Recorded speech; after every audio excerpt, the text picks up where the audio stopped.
Chapter 539.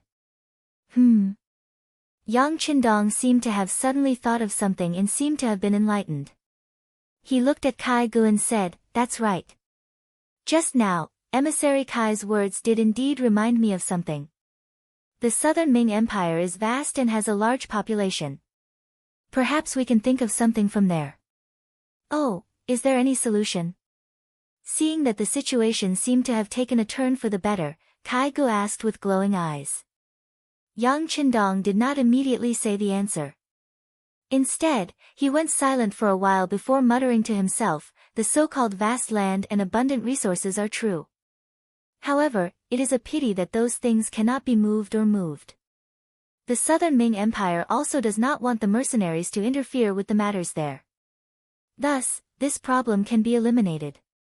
As for the large population, this duke recalled what the mercenary leader said a while ago. He said that if we want to build a base for the mercenaries in Jiaoji, we will need a large number of people. It is clear that after the war, too many people died in Jiaoji. The population is already showing signs of negative growth. If the southern Ming Empire can provide some people, perhaps we can borrow some money." "Provide people?" Kai Gu was confused by Yang Qindong's words. His face was filled with confusion. "Yes, provide people." Yang Qindong seemed to have made up his mind as he said, "Nowadays, the southern Ming Empire needs money to train the new army. However, money doesn't just fall from the sky. It's impossible for us to not have to pay anything and just talk about money without paying anything. On the surface, it seems that this duke is in charge of the Yang family bank. However, you should be able to guess that the mastermind behind all of this is the mercenary leader. Let's not talk about anything else. Just the goods that are selling everywhere are all produced by the mercenaries. I am just putting on an act and helping out a little." Yes. Kai Gu nodded his head continuously. Regarding the Yang family bank, the immortal abode in Baiming's capital, and the sky beyond heaven, the outside world had already come to a conclusion. They also believed that these achievements had nothing to do with Yang Qindong. After all, he was so young and the Yang family's background was so clean. How could so many good things suddenly appear in the world? There was only one explanation. There was someone else behind this, and this person was most likely the mysterious mercenary. Now that Yang Qindong had explained himself, the result was the same as everyone else's guess. It was no wonder that Kai Gu kept nodding at this time to express his agreement. Seeing that Kai Gu agreed with him, Yang Qindong knew that the matter was almost done. Striking while the iron was hot, he said, "Most of the money in the Yang family's bank is from mercenaries. If you want to borrow money from them, you will have to get their permission. In other words, you need to give them something that will satisfy them. If that's the case, the only thing you can offer is your large population. How about this? There's no need for any collateral. The southern Ming Empire will provide the manpower, and will provide the money. Let's just do the transaction. Trading people? But I don't know what the rules are." Kai Gu was a little confused by Yang Qindong's words, and his face was in a state of confusion. It must be said that there were indeed cases of human trafficking among the people. However, it was mostly due to the lack of servants in large families. Only then would they occasionally buy some. It was normal to say a dozen more, or a few less. The amount of money traded was also very limited. It could be as small as a few silver taels, or as large as a few hundred silver taels. But this time, the southern Ming Empire needed tens of millions of silver taels. How many people would they need to buy? Seeing Kai Ji's doubts, Yang Qindong explained, "Human trafficking has been going on since ancient times. I don't think there's a need for me to say anything about it. The only problem with this transaction is that the southern Ming Empire needs too much money. Naturally, the amount of people needed to be traded must be large. How about this? I will make the decision for the leader of the mercenaries, my brother. We will use 20 silver taels to buy a woman from our great Ming Empire. Children under 10 years old will be 15 silver taels. Elders over 50 years old will be 5 silver taels. Males between 14 to 40 years old will be 50 silver taels per person. As for how many people the Southern Ming Empire can provide, the mercenaries will pay the same amount of money. How about it? After beating around the bush for a long time, Yang Qindong finally brought up the matter of him needing a large number of people in a very shady manner. The reason why he didn't bring up this matter at the start was because he was afraid that Kai Gu would have other ideas. Like now, when the other party was at his wit's end, bringing up this kind of exchange condition would be more acceptable. As expected, Kai Gu didn't think too much about it. On the contrary, he began to calculate the cost of this human trafficking transaction in his mind. Using 20 silver taels for a woman as an example, this kind of price wasn't considered very generous. After all, when some large families wanted to buy maidservants, they would often offer a higher price than this. However, the mercenaries wanted a large number of people. They weren't picky, especially in terms of appearance. This wasn't something that those large families could compare to. Since a woman was 20 silver taels, 10 of them would be 200 silver taels, 100 would be 2,000 silver taels, then what about 10,000? What about 100,000? Wouldn't that be 2 million taels? In addition to the elderly and children, 100,000 would be another 2 million taels. The existence of these people wouldn't be of much use to the great Ming Empire. On the contrary, their existence was mostly a waste of food. If these people could be thrown out, then wouldn't the Southern Ming Empire be able to save a lot of resources? Not to mention, a young man would be worth 50 silver taels. 100,000 people would be a total of 5 million taels.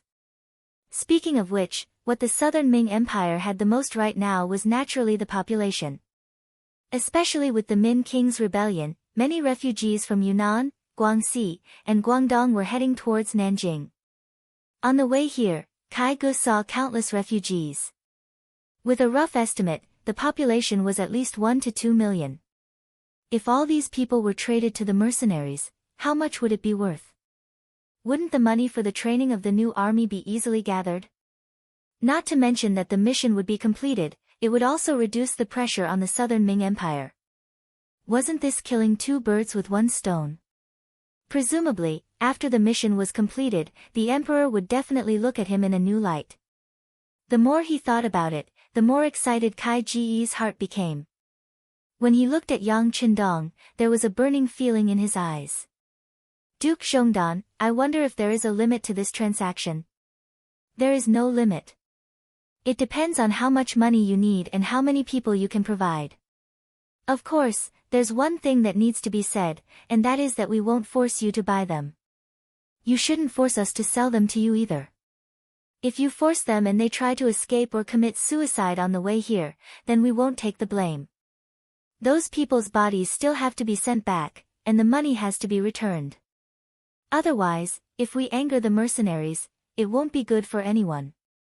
Yang Qindong had to make things clear. He understood the way the Southern Ming Empire did things. In order to achieve their goal, they would do anything. If they really sent some weak and sick people to his side and kept all the good seedlings, then who knew how many families would be broken up? Under such circumstances, would the Han people who were traded be able to stay and work at his side with peace of mind? If that was the case, it would take a lot of energy to do the ideological work of these people every day. In order to prevent such a thing from happening, some ugly things must be said first. Of course, our Southern Ming Empire won't do such a despicable thing. Kai Gu quickly waved his hand, although he did have such an idea. In fact, similar things would happen in the process of trading people, but it really couldn't be done too much. Otherwise, angering the mercenaries really wouldn't be beneficial. That's good. Since Envoy Kai knows how to handle this matter, then I won't say anything more. This is the matter. You can go back and reply to the emperor. If you agree, the Yang family bank will first enter Nanjing City, Songjiang Prefecture, and Jianing Prefecture, then the trade will be carried out there. In the end, all the people will be transported to the Songjiang Prefecture's dock. There will be mercenaries there to accept the people. You can take the silver from the Yang family bank in the 3 places through the bills issued by them. After Yang Qindong gave the method and process of the trade, he made a request. These 3 newly opened Yang family bank, I need my 4th brother to manage. I know that he should be in Nanjing's capital now. It should be easy to find him. His 4th brother was Yang Qindong. Previously, Zhu Qizhen wanted to use this person to threaten Yang Qindong. But now that everyone was cooperating, the so-called threat no longer existed. With Kai Ji's identity, he naturally knew about Yang Yang. Before he came, the emperor had ordered that if the Duke of Loyal Courage asked about this matter, he had to explain it well. He had to say that he liked Yang Yang's ability and wanted him to go to the capital to be an official. In short, this matter could not cause displeasure between both sides. Now that Yang Qindong did not delve into what was going on, he naturally would not deliberately mention this matter. He immediately nodded, indicating that there was no problem. Yang Qindong only mentioned the matter of his 4th brother. He believed that with Kai Ji's intelligence, he would know how to reply to Zhu Qizhen. As for the matter of him wanting to be conferred the title of king, he did not mention it again. Now was not the time to force him. It was better to get a large number of people first. As for the other matters, he believed that when the conditions were right, success would follow naturally. The meeting between the 2 sides went smoothly. Kai Ge was also very satisfied. After he said what he needed to say, he stood up and bid farewell. Now that the war in Jiaozhi was over, but it seemed that the mercenaries did not have any intention of letting go. They still wanted to use the Lansang kingdom to attack. He needed to report this matter to Yingzong and make a decision as soon as possible. There was also the matter of the population trade. After all, if he got the silver first, he could train the new army first. The South Ming kingdom would be able to reach the moment of strength earlier. Chapter 540. Kai Ge, who knew that there was no time to lose, packed up his luggage after leaving Yang Qindong's residence. In less than half an hour, he left Shiyu City and went straight back to Nanjing. Tiger's man reported the news of Kai Ji's departure to Yang Qindong, and then said with some worry, "Young master, do you think the Southern Ming Empire will agree to the human trade?" "They will, they have no choice now. Besides, there are wars everywhere, and now there are many refugees. They are still worried about how to solve this matter. We have given them such a gap, they will definitely take advantage of it," Yang Qindong said confidently. It was no wonder that he would be so confident. At that time, the idea of people-oriented did not penetrate deep into people's hearts, and no emperor would really pay much attention to it. It was nothing more than when there was no conscription, there would be a shortage of people. As for normal times, there wouldn't be so many people thinking about it. Moreover, the Great Ming Empire had just experienced its heyday, and the population was more than 60 million. This time, it was just a transaction of 100,000 people, it was really not a big deal. Inform everyone that the Yang family bank is ready to enter Nanjing, Songjiang, and Jianing. In addition, inform Qiqian City to prepare enough silver. If there is not enough silver when the transaction is done, it will be a joke. Yang Qindong gave an order to Tiger's man. The bank was newly established, and the silver reserves were naturally needed. However, relying on the Baiming Yang family bank was obviously not enough to support the overall situation. Fortunately, Qiqian City had already accumulated a lot of gold and silver. Not to mention how much profit the Navy could make from controlling this sea area, the advanced products produced by the factories were in short supply once they were shipped out, and they could all be sold at a high price. How could there be a shortage of silver? Tiger's man left, leaving Yang Qindong standing in the yard with an indifferent expression. This human trade was originally part of his plan, but he hadn't figured out how to do it. Kai Ji's appearance gave him a chance to do it openly. It could be imagined that once there were enough Han people, the road of expansion could continue. Otherwise, they could only fight for the country and not defend it. This kind of expansion would lose its meaning. Of course, it would take some time for the human trafficking to be completed. What he needed to do now was to settle the matter in Jiaozhi. How to stabilize the hearts of the people and how to make this place a bridgehead for the mercenaries to attack and retreat was the focus of the recent work. Call Kong Jia and Song Jia here. Yang Qindong thought about the importance of talents, so he thought of the two political commissars. Yes. Beta Persei responded and turned to leave. Only Yang Qindong's figure was left in the courtyard, standing between heaven and earth. With the arrival of the mercenaries and 45,000 educated youths, the situation in Shiyu City had undergone earth-shattering changes. The streets were much cleaner than usual. There were more shops in the city that could be freely traded. The granaries in the city were also completely opened, allowing the people to trade freely. There were many more patrolling soldiers on the streets to ensure the stability of law and order. At the same time, there were also some criminals who wanted to fish in troubled waters, so that the safety of the people could be better maintained. To be able to restore the city that was originally damaged by the war, especially the destruction caused by the mortar shells, in such a short period of time, it was naturally beneficial to the joint efforts of everyone. Among them, the two political commissars who were in charge of political work were especially important. Under Yang Qindong's request, the political workers not only needed to be able to stabilize the morale of the army during wartime, but also needed to display their unique abilities in the city's construction.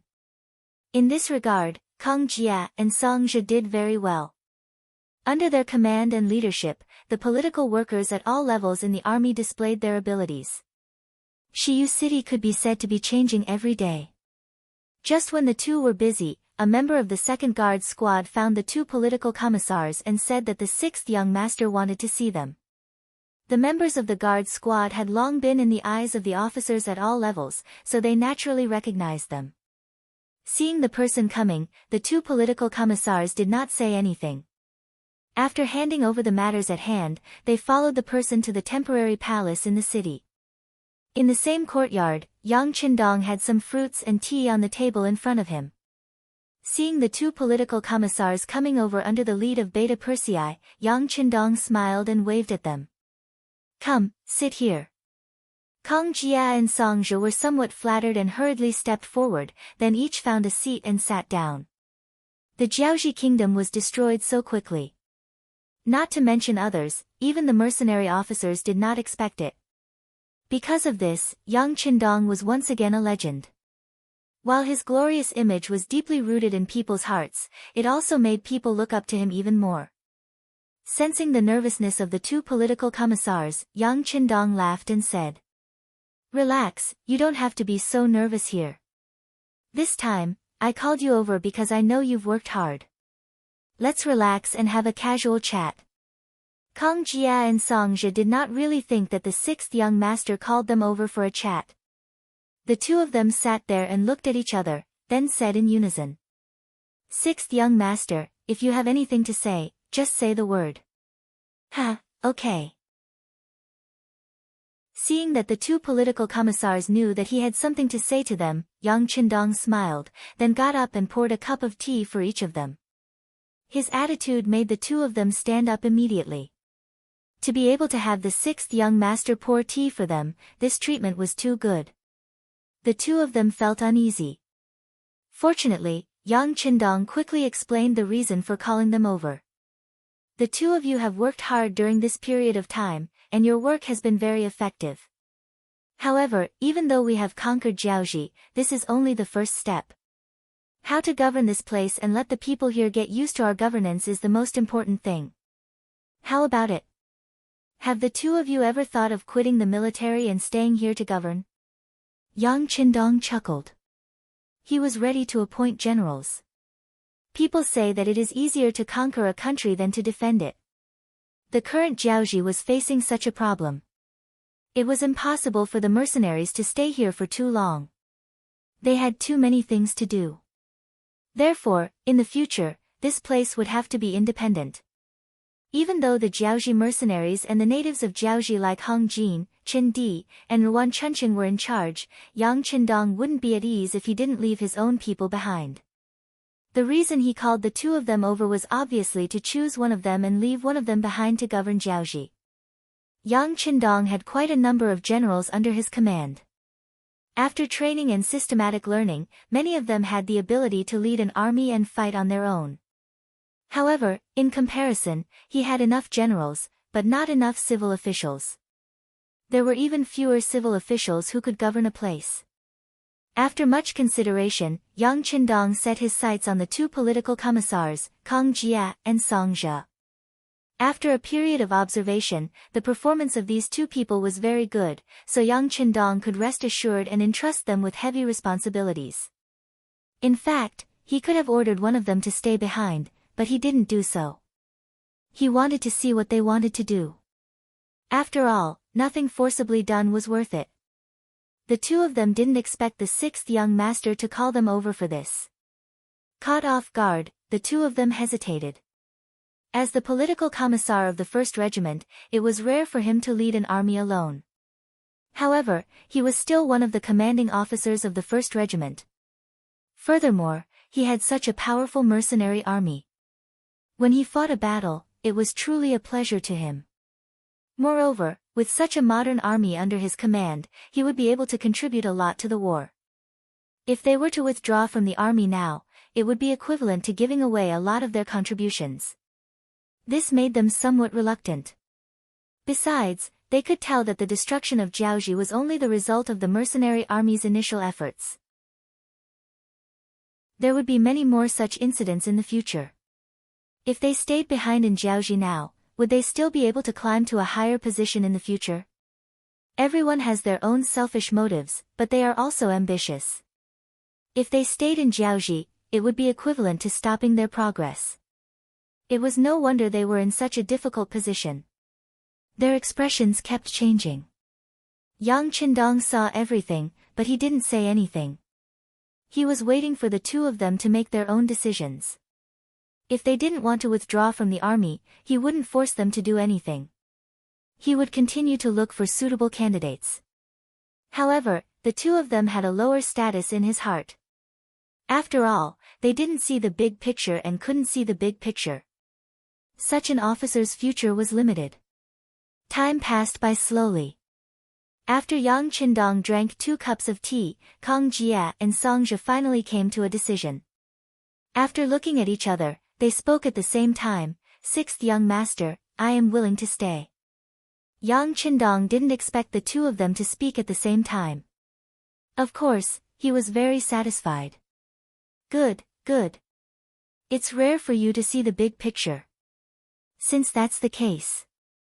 Yang Qindong's gaze lingered between Kang Jia and Song Zhe. He looked at Kang Jia and Song Zhe and said, "Song Zhe will stay. Other than the 30,000 Jiaoji mercenaries, I will leave you with a platoon of Ling Feng and 2 battalions of auxiliary soldiers. Also, if you have any other requests, feel free to state them." Choosing Song Zhe over Kang Jia was naturally because the former was only a political commissar of the auxiliary army. Compared to political work, Kang Jia was obviously better. Therefore, Yang Qindong had long wanted Song Zhe to stay in the company. Since Kang Jia had taken the initiative to ask for it, he decided to make the decision. Chapter 541. It was reasonable that Song Zhe was willing to stay. He was only the political commissar of the auxiliary division. Even though he was doing a good job, he still needed some free time to be promoted to political commissar of the Cold Vanguard Regiment. Since there was no room for him to rise in the military, he might as well take up a position in the local government first. The 6th young master was the one who suggested this. Song Zhe was sure that the other party would take note of his tactfulness. If there were any good opportunities in the future, the other party would surely remember him. As for the other requests, Song Zhe thought about it carefully and made a suggestion. "6th young master, if it's possible, I hope to open a young family bank in Jiaoji. Although I haven't done any management work, I think Jiaoji should be built into a commercial center that radiates to the surrounding areas. If that's the case, it's necessary to have a young family bank to manage the finances." Over the past few days, a lot of resources had been shipped to Shiyu City from the sea. Most of them were clothing, food, shelter, and transportation. The clothing was mainly of various styles. Since this place was going to be managed by the mercenaries in the future, the clothes worn by the people would have to be changed to be more Chinese. They would have to change into traditional Chinese clothing. At the very least, they would have to change from a visual perspective. Fortunately, the garment factory in Qiqian City had expanded in scale. It wasn't too difficult to satisfy the needs of Jiaoji. As for the food, it was naturally a large amount of potatoes. Even though it was a little boring to eat them all the time, it was enough to satisfy one's hunger. A person would only have the energy to do more things after eating a full meal. As long as they could endure this period of time, more land in Jiaoji would be developed. With more land, not only would they be able to be self-sufficient in terms of food, they might even be able to supply other places. As for the living, it was even simpler. They would have to build more houses. Qiqian City would provide some cement. In addition, there were many mountains, forests, and trees in the vicinity of Jiaoji. Building more houses wouldn't be a problem. The last line was related to the problem of road construction. After all, there was a limit to the production of cement. Therefore, they would first have to level the roads between the cities. Then, a cement factory would be built in Jiaoji. Slowly, the main road here would be paved with cement. With the development of transportation, there was naturally no problem for commerce to flourish. Yang Qindong had already made certain arrangements before entering Jiaoji. Now, he just had to do things step by step. Song Zhe, who knew a little about these things, only needed to follow the plan. However, before the troops and horses were mobilized, the provisions had to be mobilized first. In order to build a place, the most important thing was money. That was why he proposed to set up a young family bank here. As long as there was a bank, the initial funds could be operated in the form of loans. When there was money in the future, it could be slowly repaid. Sure. Yang Qindong nodded and agreed after Song Zhe finished speaking. Setting up a young family bank in Jiaoji was part of his plan. Even if Song Zhe didn't mention it, he would have arranged for someone to do it. Then I have no further questions. Song Zhe quickly nodded. Since the sixth young master had already arranged everything, there wasn't much for him to consider. As for whether he would encounter problems in his work in the future, he would just have to deal with them when he encountered them. Good. If there's anything else, you can send someone to contact me. I will settle it for you. Yang Qindong didn't have the experience of building a small country. Therefore, he couldn't overthink everything. Therefore, he gave Song Zhe the privilege of being able to contact him at any time. The matter was finally settled. Song Zhe became the temporary person in charge of Jiaoji and Chang Qianhao became the first chairman of the Chamber of Commerce. Yang Qindong hoped that the two of them could work together to transform Jiaoji into a truly prosperous place. The matter of Jiaoji could be put aside for now. Yang Qindong set his sights on the neighboring Lansang kingdom.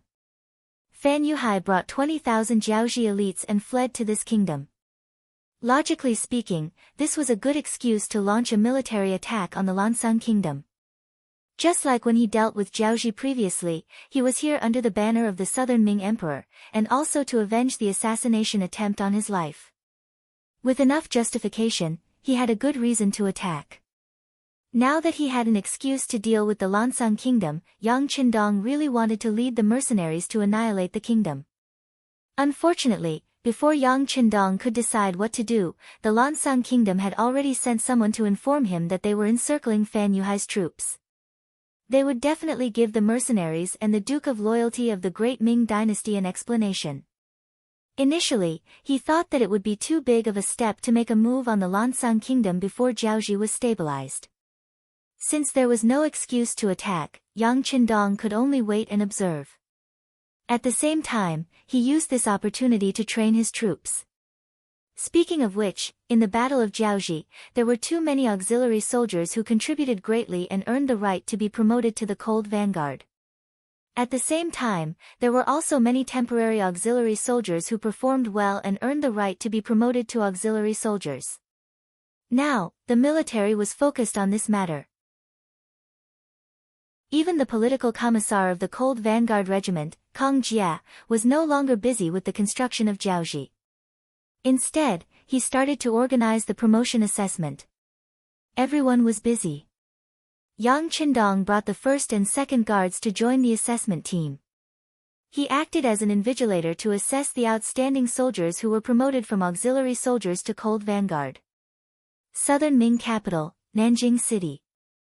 Kai Gu, who was covered in dust, rushed back.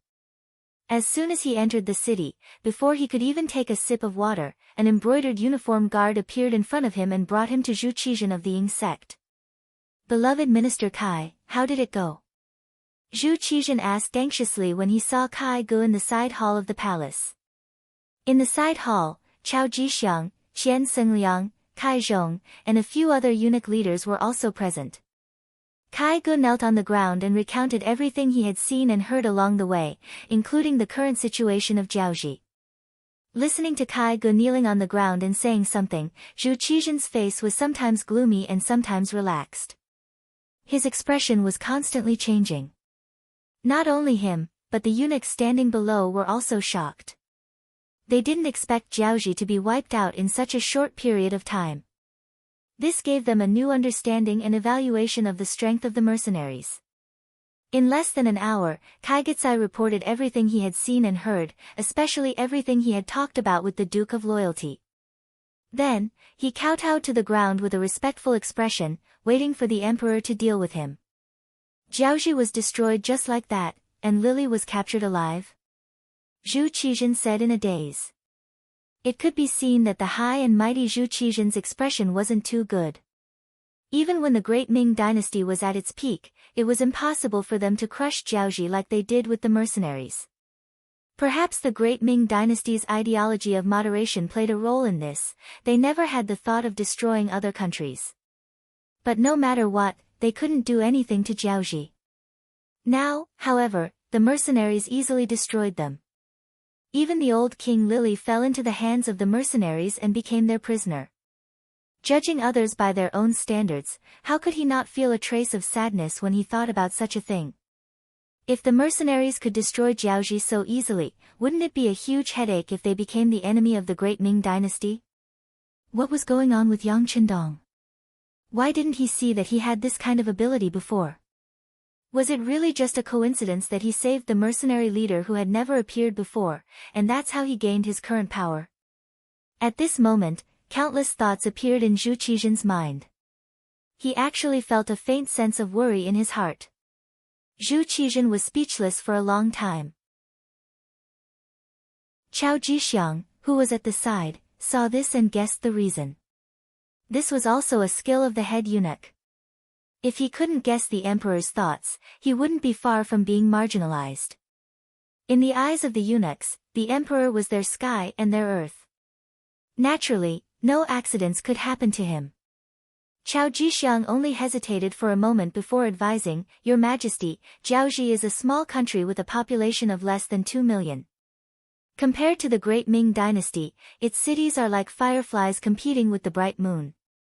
How can they be compared to the sun? Even if the mercenaries came to occupy our Great Ming dynasty, they wouldn't have the strength to do so. It's just that the mercenaries reminded us that we have to become stronger ourselves." The first part of his words was to enlighten Zhu Qizhen, while the latter part was hinting at him. Sadness wouldn't solve the problem. Only by developing oneself and strengthening oneself would one be able to do so. To be able to become the emperor, one's wisdom was naturally not something ordinary people could compare to. Just now, he couldn't think straight, which was why he revealed a worried expression. Now that he heard Chao Jixiang's reminder, he thought about his own advantage. If he had to make an analogy, they were like an elephant and the mercenaries were like a poisonous snake. No matter how big the other party's appetite was, they wouldn't be able to swallow him in one gulp. That would only cause indigestion. Otherwise, when he dealt with the Huang bandit army, wouldn't he have taken the opportunity to do something to the Southern Ming dynasty? However, they didn't.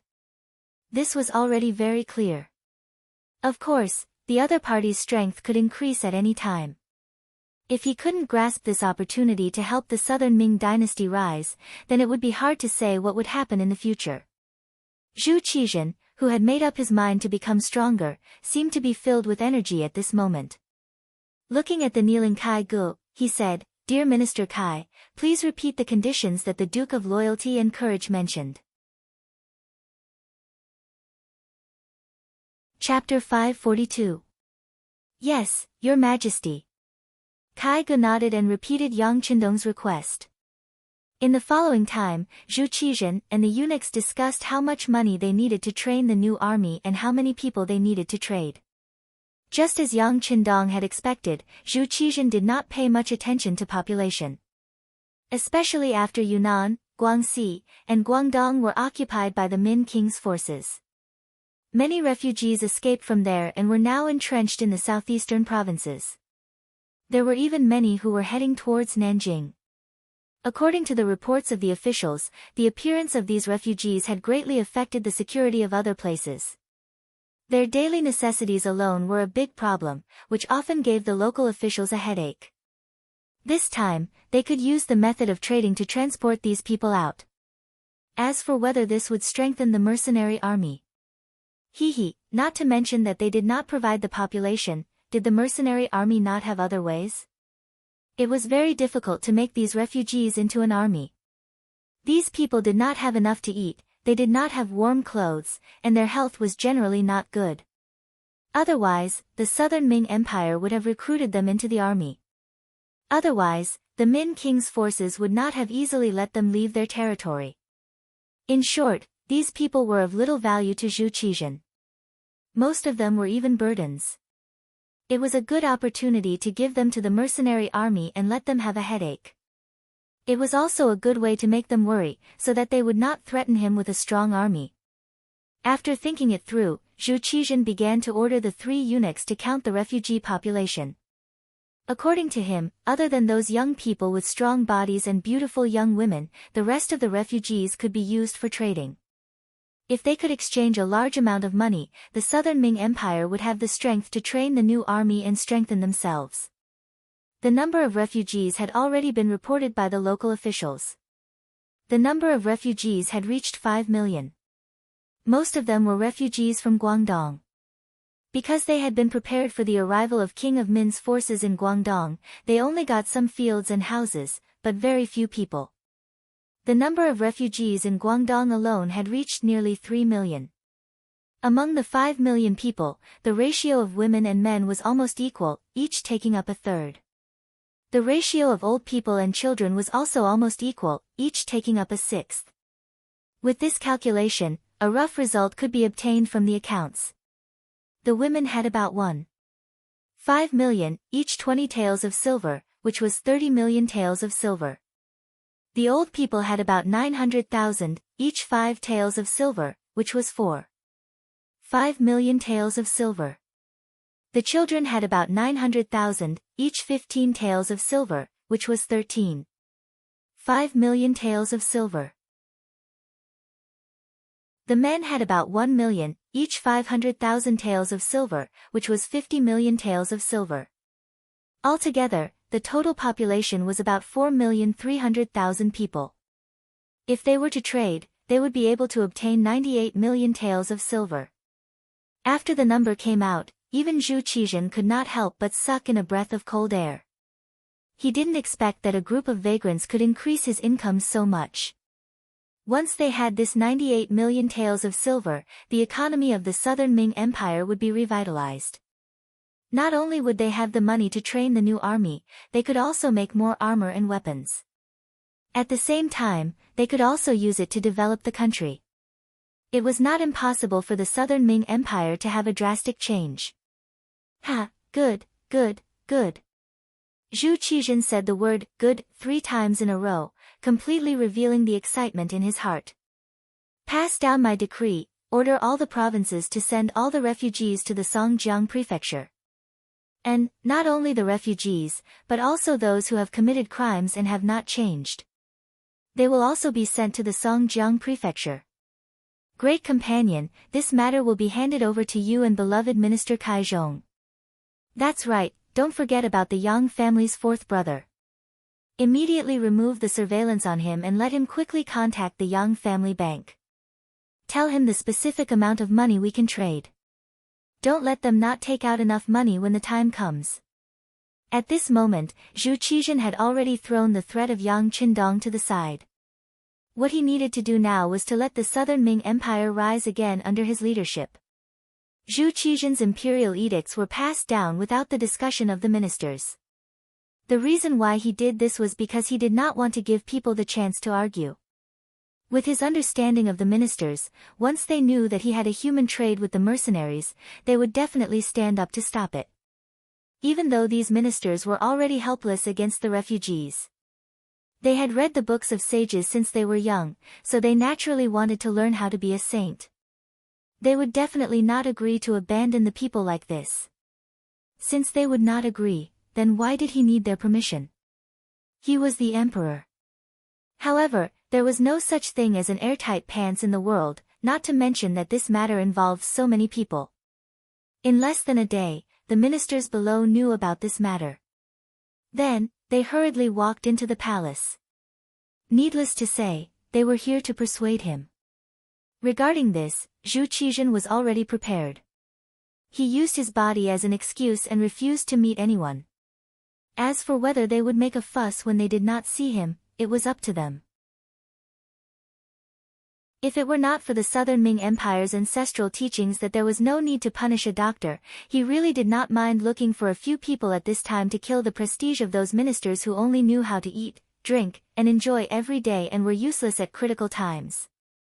After the imperial edict was passed down, the first to benefit was naturally the Yang family's fourth master, Yang Yang. He was originally staying in Jianing Prefecture. Suddenly, a group of embroidered uniform guards came and took him away from the Yang family's ancestral home without any explanation. This scene was seen by many people at that time. Originally, Jianing Prefecture's magistrate, Li Daotong, wanted to stop it because he knew that this person was the brother of the Duke of Loyal and Courageous. Once something happened in his territory, how could he get away with it?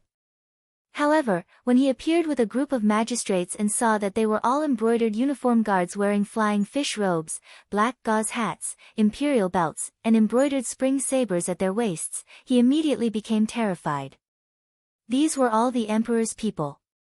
If he dared to stand out and say half a word, he was afraid that he would be arrested together with them. Seeing that Li Daotong did not even dare to breathe loudly, Yang Yang did not blame him.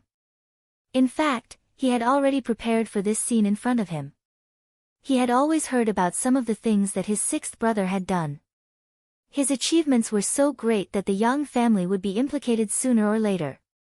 Therefore, along the way, Yang Yang did not shout or make a fuss. He just followed the embroidered uniform guards and left Jianing Prefecture.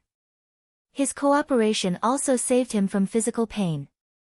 Not long after leaving Jianing, another group of embroidered uniform guards came and announced that this time, it was Emperor Yingzong who invited him to Nanjing to be an official. With the arrival of these embroidered uniform guards, his treatment also improved. At least, no one gave him any face in front of his face. As soon as he entered Nanjing, he was placed in a small courtyard and detained. Although his personal freedom was not restricted, and no one would stop him even if he wanted to go out shopping, there were always embroidered uniform guards following him. However, there were always some embroidered uniform guards following him, which made him realize that he was being watched. Thinking about it, the reason why these people did not make a move on him was probably because his sixth brother's power was flourishing. Before things were settled, they did not want to anger his sixth brother. Just like this, less than 20 days later, an imperial edict suddenly appeared in front of him. He was specially appointed by Emperor Yingzong as the general representative of the Yang family bank in southern Ming. For a time, all the embroidered uniform guards around him withdrew. This time, they really withdrew. No one came to monitor him. He, who had just regained his freedom, saw the current head of the eunuchs, Chao Jixiang, appear in front of him. First, he comforted him for a while. Then, he talked about the problem of the population trade between southern Ming and the Duke of Zhongdan. He also asked him to quickly choose a location in Nanjing, Songjiang Prefecture, and Jianing Prefecture and then raise money. Although it was mostly used to describe women, it could also be used to describe Yang Yang's current situation. Just as Chao Jixiang left with his people, a platoon of cold soldiers appeared in front of him. The person leading them was the platoon leader, Silver Tiger. This person had stayed in the Yang family manor outside Baiming's capital and was one of Yang Qindong's trusted subordinates. Silver Tiger's arrival was not only to protect fourth master Yang Yang's safety, but also to help him prepare the Yang family bank. Many contacts with the security bureau had to go through his hands. This was not because Yang Qindong did not trust his fourth brother, but because he did not want his fourth brother to be involved in dangerous matters. The news that Southern Ming was going to trade people with the mercenaries spread like a gust of wind. For a time, the various powers had different reactions. When the news reached Baiming, Zhu Qiyu, who was the acting head, was silent at first. Then, he loudly reprimanded Zhu Qizhen in front of his civil and military officials. Since the founding of the Great Ming, our Great Ming has benefited tens of thousands of people. We are determined to let them live a good life. When did we ever trade people? This Zhu Qizhen clearly doesn't care about the rules of our ancestors. At this moment, Zhu Qiyu was already on the same level as Zhu Qizhen. He no longer called him great mastering like before. At the very least, he would call him elder cousin. Instead, he directly called him by his name. Zhu Qiyu sat on the golden dragon throne and raged. The officials below all lowered their heads and did not say anything. When the Great Ming was first established, there were indeed some rules. For example, there were no political marriages, no tribute, the Son of Heaven guarded the country, the king died for the country, and so on. This was already a lot more unyielding compared to other dynasties. However, there was no such thing as trading people was prohibited in these rules. Not to mention, in order to survive, the Southern Ming even gave the title of king with a different surname. What did it matter if they traded people for military funds? Chapter 543. It was said that Southern Baiming was of the same origin, but in reality, they were already two different countries. What would Southern Ming do? How could they still care about Baiming's attitude? All of the courtiers were clear about this matter, so no one would foolishly accuse him of anything. They would just let the emperor vent his dissatisfaction. Not to mention, they didn't know whether this dissatisfaction was due to jealousy. Perhaps Dai Zong also wanted to trade with the people to get some money to spend. After all, who would complain about having more money in the national treasury? Although Baiming had already started paying business taxes, just Immortal Abode, Sky Beyond Heaven, and Yang Family Bank paid a lot of business taxes every month. Now, they were also doing business with Walla. Baiming was heavily taxed. This made Baiming's national treasury much more abundant than Southern Ming's. It was just that during this period of time, because of the development of the cannons and guns, they had spent quite a lot of money. More importantly, the progress was still very slow. Based on the current speed, it was unknown how much money they would have to invest in order to achieve results. If there was a new source of income, Zhu Qiyu would definitely be very happy. After Zhu Qiyu said all this, it was possible that the grapes were sour because they couldn't eat them. Once Southern Ming became strong with money, it was also possible that they would threaten Baiming. As for which one it was, who among the officials could say for sure? No one said anything. This made it difficult for Zhu Qiyu to continue his plan of using this matter to ruin Zhu Qizhen's reputation. He, who was already a bit upset, could only wave his hand and announce that the court was dismissed. All of the officials knelt and said, "Long live the emperor." Then, they left.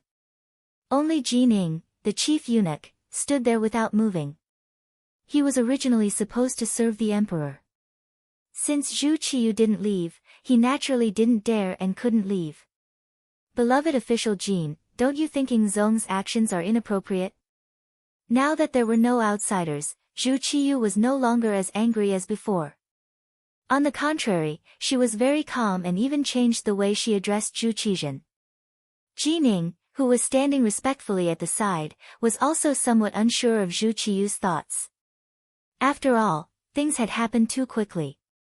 The news had just spread over there, and Zhu Qiyu had already flown into a rage. Jining didn't have time to understand too much. Now that he was asked, he could only speak in a probing tone. Your Majesty, why don't this official find some people to punish that person in the south? There's no need for that. Zhu Qiyu hesitated for a while, but in the end, she rejected this method. Presumably, there are some things that we don't need to do, and there will be others who will do it. After all, there is no lack of scholars who call themselves saints in the world, so we don't need to get involved. I'm just curious, why do the mercenaries need so many people? Your subject has heard some rumors. It is said that the mercenaries are engaged in various business transactions on the sea, including human trafficking. It was said that there were some places overseas that were vast but sparsely populated, so some people wanted to move some people there to grow food. Of course, this is just what this official has heard, and there is no proof. As the emperor's personal servant, the most important job was to relieve the emperor's worries, so she had to know all kinds of news. Just like what she had just said, it was a piece of news reported by a little eunuch before the court. Of course, Jining didn't know that this news was originally deliberately spread by Yang Qindong on behalf of the Security Bureau. He was just trying to confuse the public. Anyway, it was just a rumor, so it didn't take much effort. As for whether others believed it or not, it didn't matter so much. Overseas, that's quite possible. Zhu Qiyu nodded gently after hearing this. Because she didn't know, she had no right to speak. The great Ming dynasty had been forbidden from going to the sea for many years. Regarding the matters overseas, she had only heard about it from the elders. As for the specifics, her impression was very vague. Therefore, since she didn't know the situation outside the sea, Zhu Qiyu didn't express any opinions on this matter. Instead, she suddenly changed the topic and asked, "Beloved official Jean, how many families are there in Baiming now, and how many idle people are there?" Jining was still thinking about why she didn't take advantage of this opportunity to criticize the southern Ming emperor, Zhu Qizhen. When she suddenly heard Zhu Qiyu's question, it was as if a huge thunderbolt flashed in her mind. She immediately understood the meaning of her master's words. It seemed that she also intended to follow suit. Ever since Zhu Qiyu ascended to the throne, she vigorously encouraged the people to have more children and increase the population. The results were quite good. With the emergence of a high-yield domestic crop like potatoes, and the fact that Baiming originally didn't have as much territory as the southern Ming dynasty, it was normal for her to do this.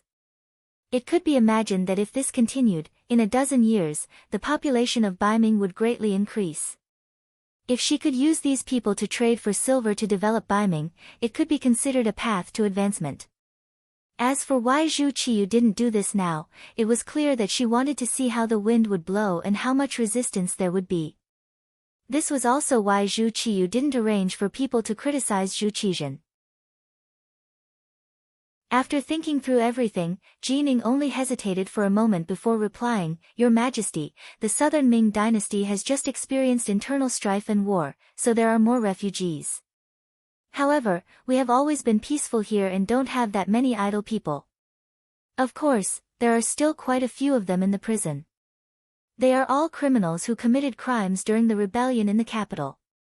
If we were to gather them together, we would be able to gather 50,000 of them. Most importantly, they are mostly adult men." The last sentence was to tell, or perhaps remind Zhu Qiyu, that although there weren't many idle people, they were the most valuable people. One person could be exchanged for 50 taels of silver. 50,000 people would be 2,500,000 taels of silver. Yes, we still have to deal with the matter of public order. It's true that we don't have internal strife in Baiming, but we have to take precautions. It was clear that Zhu Qiyu wasn't very satisfied with the number of 50,000 taels. After all, it wasn't even 10 million taels of silver. The effect it could have was still too small. Hearing that they had to deal with public order, that meant that they had to punish more people. If that was the case, there would be more criminals in the future. Then, they could make a large sum of money in transactions. Jining, who understood the emperor's meaning, quickly nodded and said, "Yes, I will discuss this matter with Minister Su of the Ministry of Justice." Good. He didn't say much and only nodded slightly.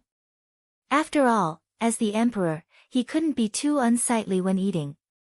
It could be said that Zhu Qizhen's actions had provoked Zhu Qiyu a little. He was worried that the southern Ming dynasty would suddenly develop after obtaining large amounts of gold and silver. For this, he also needed to expand his financial resources. Otherwise, the strength of the two sides might develop in the wrong direction. However, no one would have thought that because of Zhu Qizhen's human trafficking, the public order in Baiming had improved greatly. Some of the Baiming men who usually stole chickens and dogs and committed crimes were often thrown into jail because of small crimes. Unless their families were willing to spend money to redeem them, no one else had any intention of letting them out. As these people were arrested, more people were alerted. The public order in the city and on the streets gave people a new feeling. Min Palace. Min King Zhu Huiping also received news about the human trafficking in the southern Ming dynasty. Compared to Baiming's emperor, Zhu Qiyu, who wanted to wait and see, his attitude was much more direct. Send someone to check if there are any homeless people who don't have enough to eat in our territory. Also, arrest those who should be arrested. Don't be polite. In addition, send someone to Jiaoji and contact the Duke of Zhongdan to see if he is interested in trading with us. Even though he knew that doing this would attract the reprimand and dissatisfaction of some so-called scholars and even old teachers, Zhu Huiping, who wanted to develop, didn't care so much. Originally, he and the southern Ming dynasty had a hostile relationship.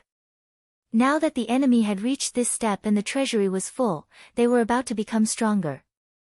Then why couldn't he also take advantage of this matter? However, Min King's faction was in the process of expansion and stabilization. They also needed a large number of people to farm or work. There really weren't any extra people. Alright, this wasn't a big deal. Those who were willing to work hard would be used first, but those who were idling around had to be captured. Once enough people were gathered, they would naturally be able to trade with the mercenaries for gold and silver. Therefore, after Baiming, the public order in most of Yunnan, Guangxi, and Guangdong under Min King's faction had improved. This was something that Yang Qindong didn't expect before. At this time, Yang Qindong also received news from the front. When he learned that the southern Ming dynasty wanted to take out more than 4 million people to trade with him, he was stunned at first. Then, he laughed happily. Originally, he thought that even if something as big as human trafficking could be done, because of the existence of those old teachers, there wouldn't be much success in the beginning. Even if Zhu Qizhen lacked money, he couldn't go too far in the environment where the Confucians were the center. It was just that he never thought that Zhu Qizhen would be so bold when doing things. He actually transacted more than 4 million people in one go. This was completely beyond his expectations, and he never thought that it would happen. Immediately send a ship to Qiqian City to inform Yu Qian. Tell him to send more silver. Also, build more houses and prepare more clothes and food. Also, inform the navy to prepare more transport ships, the more the better. Yang Qindong excitedly stood up and continuously gave orders to Tiger's Mane, who was standing at the side. Oh right, call Yang San over. This time, so many people came at once. It is impossible for the southern Ming dynasty to not arrange for spies. Tell him to arrange people to keep an eye on suspicious people. Don't let the situation in Qiqian City be exposed. Yang Qindong thought for a while and added. Chapter 544. This time, there were more than 4 million people involved in the transaction. With such a large population, it would be too much work to completely screen out the spies sent by the southern Ming Empire. Since that was the case, it would be better not to screen them but to control them from the source. Once they entered Crimson City, they would not be released until they were thoroughly investigated. This way, even if the spies obtained the information they wanted, it would be useless if they could not upload it to Ryukyu Island. With so many Han citizens in his hands, it was obvious that the manpower in Crimson City would definitely be sufficient. As long as these newcomers were given time to get used to each other, it would not be long before a large number of useful people would appear under him. At that time, it would be time for him to expand greatly. Tiger's Mane went out to handle some matters. Yang Qindong was still a little excited and could not sit still. Looking at Beta Persei standing beside him, he seemed to have thought of something and asked, "Oh right, is there any news from the Lansang Kingdom?" "Young master, not yet," Beta Persei said in a low voice. He had no choice but to lower his voice. His voice was a little too loud. If he did not lower his voice, who knew if he would be frightened by the young master? If that happened, the young master would be scolded again. "Not yet." "Then go and tell the messenger in charge of contacting the Lansang Kingdom to give them 10 days.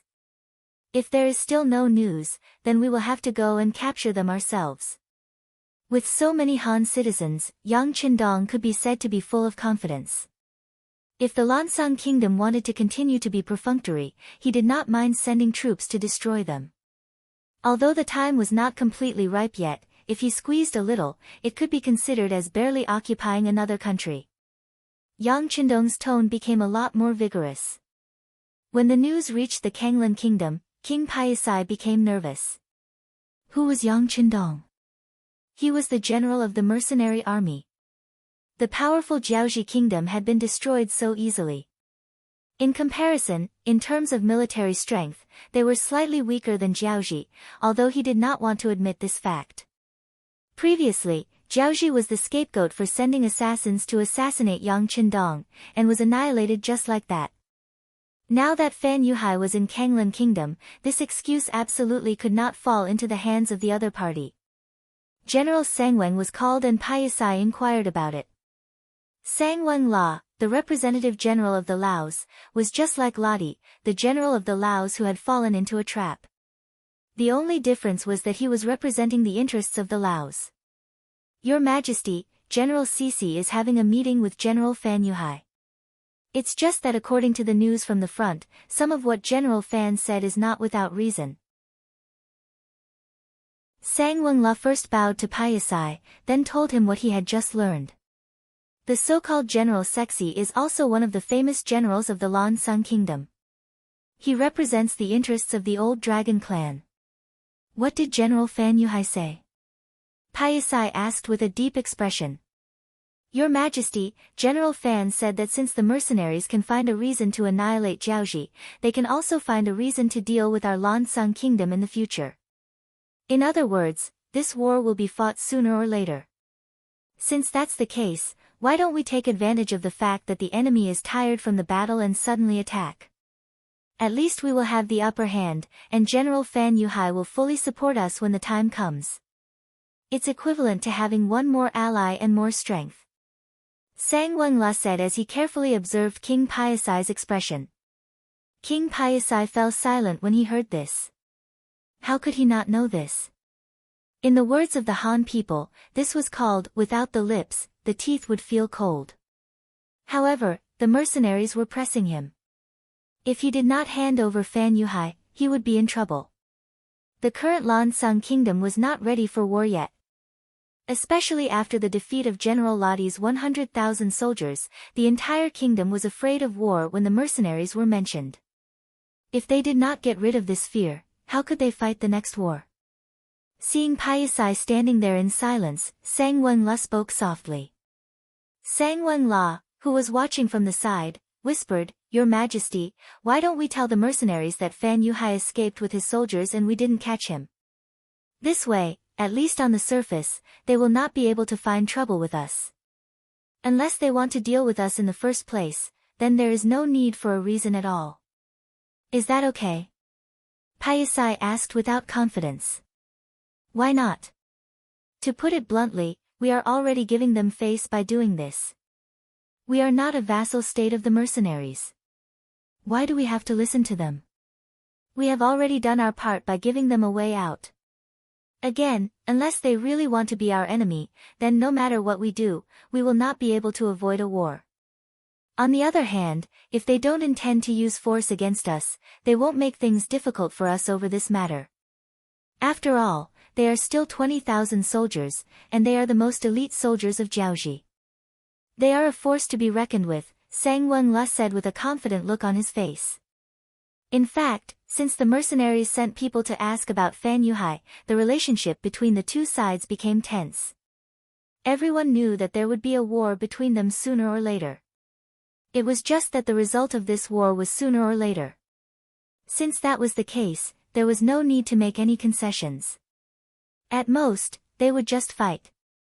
At least if they fought now, they would have 20,000 more soldiers. On the other hand, if they only wanted to curry favor with the mercenaries, Fan Yuhai's 20,000 soldiers would not be easy to deal with. The Lansang kingdom did not know how much they would have to pay. Alright, then go and arrange for someone to talk to the mercenary emissary. Right, tell the army to be on alert. King Paisai touched his forehead and said with a headache. Where did these mercenaries come from? How did they suddenly appear and destroy his neighbor, Jiaoji? All of this happened too quickly, and the pressure it gave him was too great. It actually made him feel like he was in a dilemma. Yang Qindong, who was in the neighboring country, received news about the Lansang kingdom 2 days later. After hearing the reply, he laughed and put the matter aside. The Lansang king was also smart. He knew that there would be a war between them sooner or later, so he did not agree to his request. That was fine, he could just put it aside first. It was just an extra 20,000 soldiers from Fan Yuhai, so the mercenaries did not put them in their eyes. As for not looking for trouble now, it did not mean that they would not look for trouble in the future. The most important thing now was to get the 4.3 million Han people to Ryukyu Island first. Yang Qindong retracted his gaze from the Lansang kingdom and even called back the representative he had sent. He ordered the security bureau to send back the news from the Songjiang prefecture of the Southern Ming Empire in a timely manner. After requesting an update every day, he placed all his attention on the integration of the army. After the destruction of the Huang bandits and the Battle of Jiaoji, the 2nd Regiment of the Cold Front and a few auxiliary battalions had expanded to more than 10,000 people. After the accumulation of military achievements and the improvement of personal military qualities, the auxiliary soldiers had the opportunity to become Cold Front soldiers. After the various tests began, more and more people with the ability to pass the test joined Ling Feng's team. The auxiliary soldiers' assessment to become Cold Front soldiers was given to the 2nd Regiment Commander Luo Pe and Political Commissar Kong Jie. Yang Qindong's main focus was on the officers' assessment. One of the most important points was the establishment of the 3rd Regiment of the Cold Front. Yes, now that the 3rd Regiment of the Cold Front, 3 battalions and a regiment, a total of 1,300 people, had been established, it was time to choose a new regiment commander. There were 3 candidates for the position of regiment commander. They were the original 1st Battalion Commander Wu Sheng, 2nd Battalion Commander Chen Bo, and 3rd Battalion Commander Kong Chuanxin. Whether it was the destruction of the Huang bandits or the Battle of Jiaoji, the 3 battalion commanders had performed well. If not for the fact that the Cold Front was not strong enough, all 3 of them would have had the qualifications to be regiment commander. However, since the 3rd Regiment of the Cold Front was newly established, there was only one position for regiment commander. Naturally, it was impossible for all 3 of them to be regiment commanders. In the end, Yang Qindong made some choices and balanced them out, promoting the 3 battalion commanders to different degrees. After the reshuffling, the 2nd Regiment commander was still Luo Pe, who was also the commander of the 2nd Regiment's 1st Battalion. Political Commissar Kong Jie was still the same. The original 3rd Battalion commander Kong Chuanxin was promoted to the 2nd Regiment's Chief of Staff, becoming a Deputy Regiment Commander. The position of 3rd Battalion Commander was given to 1st Company Commander Tian Su, who had performed the best. The new regiment commander of the 3rd Regiment, Wu Sheng, was also the commander of the 3rd Regiment's 1st Battalion. Political Commissar Chen Bo was also the commander of the 2nd Battalion. 3rd Battalion Commander Chun Yang, who was originally a company commander of the 2nd Battalion, was also promoted. In addition, the original reconnaissance company was promoted to a reconnaissance battalion, and the 1st Battalion commander was Su Yunsheng, who was originally a company commander. After the reshuffling, Wu Sheng, Chen Bo, and Kong Chuanxin were promoted to regiment commander and deputy regiment commander respectively. It was a happy ending for everyone. Don't worry about scarcity, worry about inequality. There were only so many positions, so it was no wonder that Yang Qindong wanted to divide the spoils. Having been in the army before, he knew very well that the relationship between officers was that of good buddies and iron comrades in arms, but at the same time, there was also a competitive relationship. If this subtle relationship was not handled well, it could lead to a big mistake. Fortunately, Yang Qindong's prestige was enough. After this distribution, everyone was happy. Even Chief of Staff Kong Chuanxin, who was only promoted by half a rank, didn't show the slightest displeasure. This made Yang Qindong feel relieved. The original 1 regiment of Cold Front was expanded into 2 regiments. At this moment, the auxiliary troops also grew stronger. Originally, there were only 12 battalions. Even after transferring a regiment of soldiers to Lengfeng, they still managed to expand to 15 battalions due to the temporary addition of auxiliary soldiers. On the other hand, the temporary auxiliary troops were reduced from the original 14 battalions to 6 battalions. After passing the test, they would directly become auxiliary troops. Chapter 545. This was because the mercenary army was temporarily not recruiting. Otherwise, there would be many young men in Jiaoji who would want to join the army. After all, the treatment and conditions of the mercenary army were too good, making people envious. However, in order to ensure the purity of the army, Yang Qindong did not have the intention of letting other foreign races join. If he really needed temporary auxiliary soldiers, the Southern Ming Empire had prepared a total of 4.5 million people for him. Among them, the proportion of adult men was more than 1 million.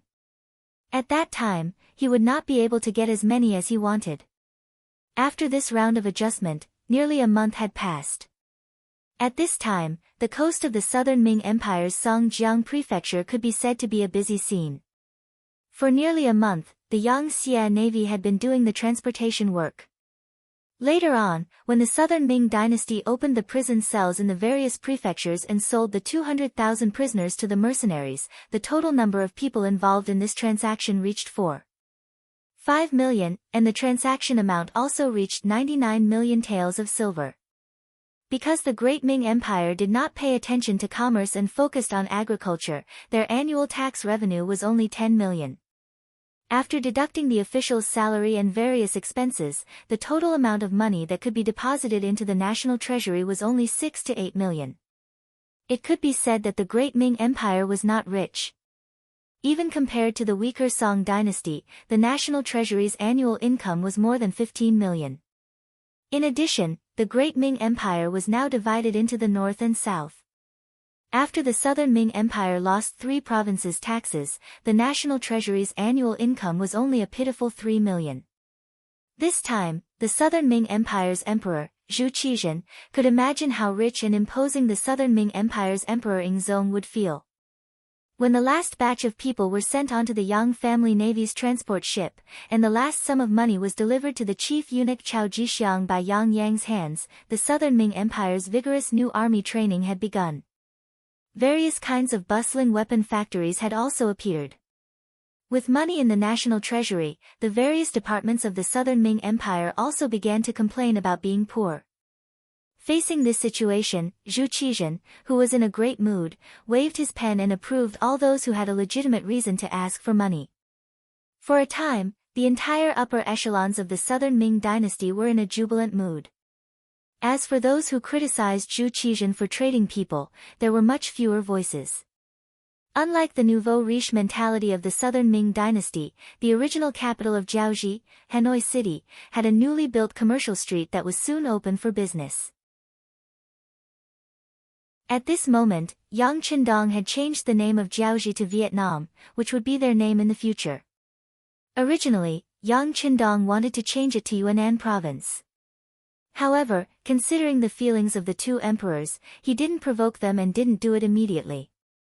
The commercial street was fully prepared by the first officer of the Vietnam region, Song Zhe, and opened for business. The entire street was 1,500 meters long and there were over 100 shops of different sizes.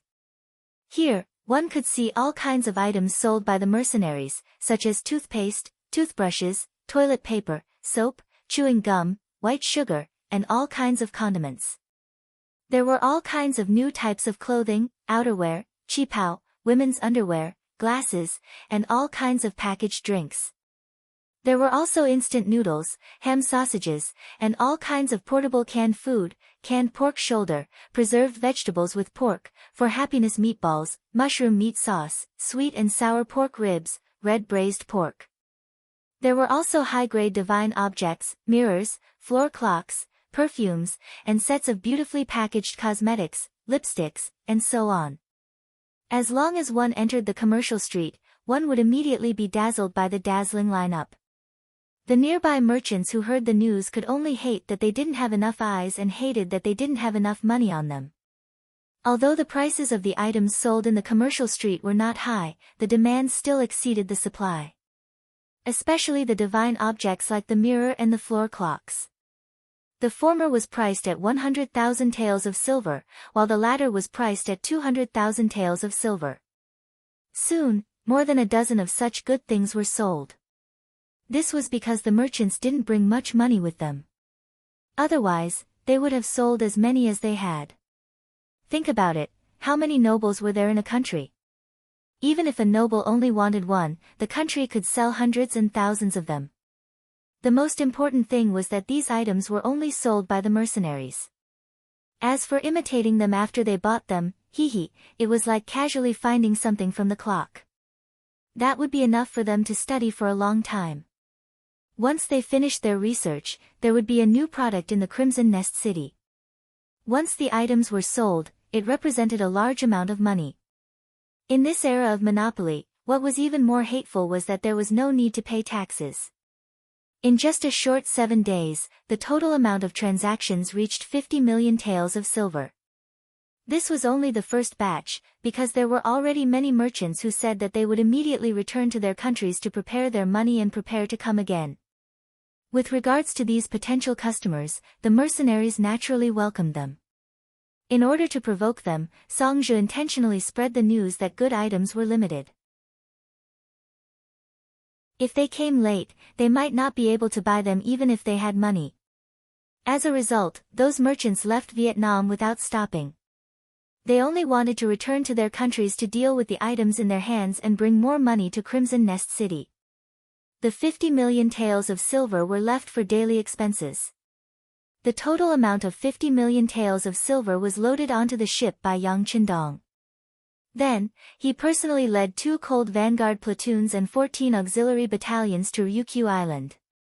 Considering the importance of Vietnam, and the fact that Yuan Chuncheng, Hong Jin, and Chin Di had not completely stopped the rebellion of the Jiaoji army, Yang Qindong left behind a cold vanguard platoon, 2 auxiliary battalions, and 6 temporary auxiliary battalions for Song Zhe to use.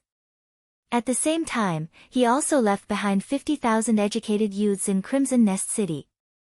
With them, the prosperity of Jiaoji, which was now Vietnam, was just around the corner. This time, Yang Qindong did not leave with great fanfare. After all, he was still the loyal duke of the great Ming dynasty. He still had to consider some things. However, when he stood on the bow of the ship and looked at the waves below his feet, he couldn't help but feel extremely excited as he got closer and closer to Crimson City. The last time he left Crimson Nest City was in 1448 AD. Now, it was already the 10th month of 1451 AD. In the blink of an eye, 3 years had passed. Although he had been reading various reports about Crimson Nest City and had a certain understanding of the development there, he did not see it personally.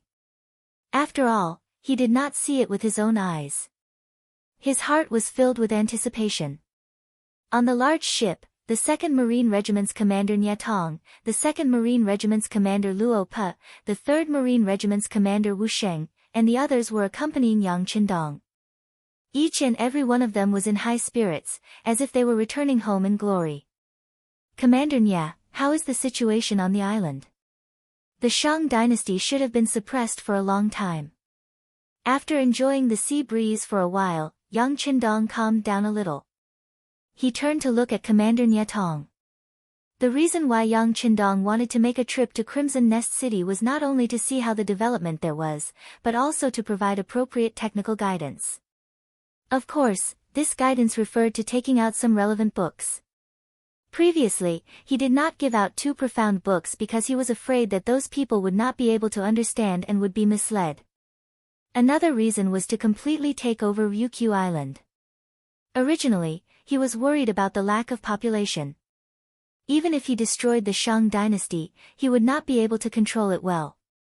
However, it was different now. With the 5 million people from the southern Ming dynasty, although they could not use all of them, at least half of them would be sufficient. Hearing Yang Qindong ask about the situation of the Shang dynasty, Nya Tong immediately came over and said excitedly, "Sixth young master, everything is ready. Our brothers have said that under the joint attack of the army and navy, the Shang dynasty would be completely destroyed in 3 days. Very good." Hearing this answer, Yang Qindong laughed heartily in satisfaction. Since he came to this world, it had only been 3 years. However, he had changed too much. Once the foundation was laid, it would be the time for the Han race to soar into the world. The new pier of Crimson Nest City was currently filled with people. Many people were standing on the newly built cement plaza and looking into the distance. This was also because Division Master Leng Song was leading the team to maintain public order. Some unnecessary people had already been cleared away and went back to doing what they were supposed to do. Otherwise, the number of people waiting here would have increased exponentially. However, some people could be persuaded to leave, but some people could not be persuaded at all. For example, there were a few madams standing under a large umbrella. Although it was already October, when the sun was at its peak in the afternoon, it would still feel hot when the sun shone on one's body. The umbrellas were only used to prevent the sun from shining on them. Hu Yan, Madame Xue, and Hu Man were waiting there with their respective maids Xiao Qing, Xiao Wei, and Xiao Yun. About 50 meters away from them, there was a tall young lady in military attire who was also standing there and looking up.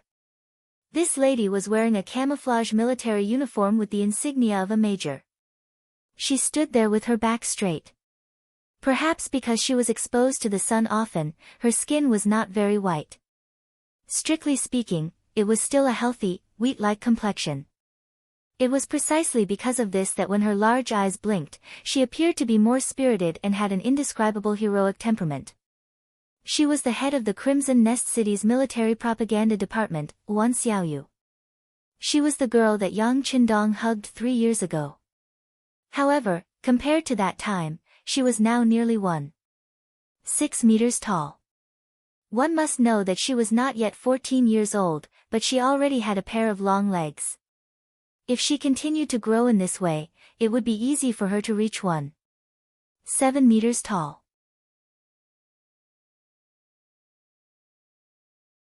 Chapter 546. Her body proportions were already very good to begin with, and with the addition of the military uniform, it added a bit of temperament. If it wasn't for the fact that she still looked somewhat immature, it was likely that any man who saw her would inevitably be unable to walk. But even if she wasn't 14 years old, in the entire Qiqian city, who knew how many men secretly liked her? If it wasn't for the rumor that she liked the god of Qiqian city, and that Lord God also liked her, it was likely that those who came to ask for her hand in marriage would have already trampled over her doorstep. It wasn't strange, in that era, there were many women who got married at the age of 14, and there were even some who became mothers at this age. But Wan Xiaoyu was not an ordinary person. Not only was it rumored that she had a good relationship with Lord God, just based on the status of the Wan family in Qiqian city, it was something that few people could compare to. Wan Xiaoqin's brother, Wan Qi, was now the manager of the power plant. Wan Xiaoqin's mother, Zhou Hua, was now the manager of the garment factory. Even her brother, Wan Xiaoqin, was now a battalion-level instructor, and also had the military rank of major. A family of 4, all of them were officers, and their ranks were not low. How could an ordinary person be worthy of a woman from such a family? Not to mention, Wan Xiaoyu had always been very proud, and her heart had long been stolen away when she first met Yang Qindong. How could she put anyone else in her eyes? If it wasn't for the fact that she was on military duty and couldn't leave the island, she would have already gone to the great Ming dynasty to find her sweetheart. As a matter of fact, knowing that Yang Qindong was going to return to the island to investigate, she had long since arrived at the new pier to wait. And in the process of waiting, her eyes would occasionally look at Hu Yan and the other women not far away. Wan Xiaoyu knew that these 3 women were the wives and concubines of Lord God. This news had long spread after they came to the island. For this matter, her mother, Zhou Hua, had already told her more than once to get closer to the 3 madams when she had the time. After all, they would all be serving the same master in the future, and if she built a good relationship now, she wouldn't be at a disadvantage in the future. This was one of the benefits of a man in a feudal society. As long as one had the ability to marry a few concubines, there was absolutely no problem. Not only would no one criticize you, but they would also think that it was right and proper. After all, capable people needed women to give birth to their children, didn't they? It was just that Wan Xiaoyu was still a little young in the end, and her skin was a little thin. Therefore, although she knew of the existence of these 3 madams, she had never gone to visit. She also believed that these 3 madams would also know of her existence. After all, in Crimson City, she was more or less a celebrity. She didn't rely on her parents, elder brother, or her relationship with the god. As the head of the military's propaganda department, she organized many programs for the female soldiers under her, which greatly boosted the morale of the military and factory workers. More than once, she was praised by the 2 commanders, Ling Song and Gao Xiong, for her excellent performance. Even Lord Yu Qian, who was in charge of Crimson City, was full of praise for this little girl. Right, speaking of this Lord Yu, he was one of the few Yang Xia officials who didn't come to the new pier to welcome Yang Qindong. Perhaps he still didn't know how to face Yang Qindong, or perhaps he was just a workaholic, and didn't want to waste his time on this kind of exchange of favors. Instead, it was Ling Song and Gao Xiong who were already standing here. The reason why they were able to have everything they had now was completely because of Yang Qindong's recognition and promotion. Even if it was for the sake of repaying the favor, they still had to appear here. Indeed, when so many people were waiting here, under everyone's anticipation, the shadow of a large ship finally appeared in the distance. Then, they heard someone loudly shout, "The ship is here." This shout attracted everyone's attention. Even the 3 madams who had been sitting under the large umbrella couldn't help but stand up, expressing the anxiety and anticipation in their hearts. The ship that Yang Qindong was on was a new type of ship, powered by coal, and its speed was naturally extremely fast. In less than an hour, the ship had already arrived at the new pier, and began to slowly approach the shore. At the new pier, there were already Navy personnel directing and carrying out the security work.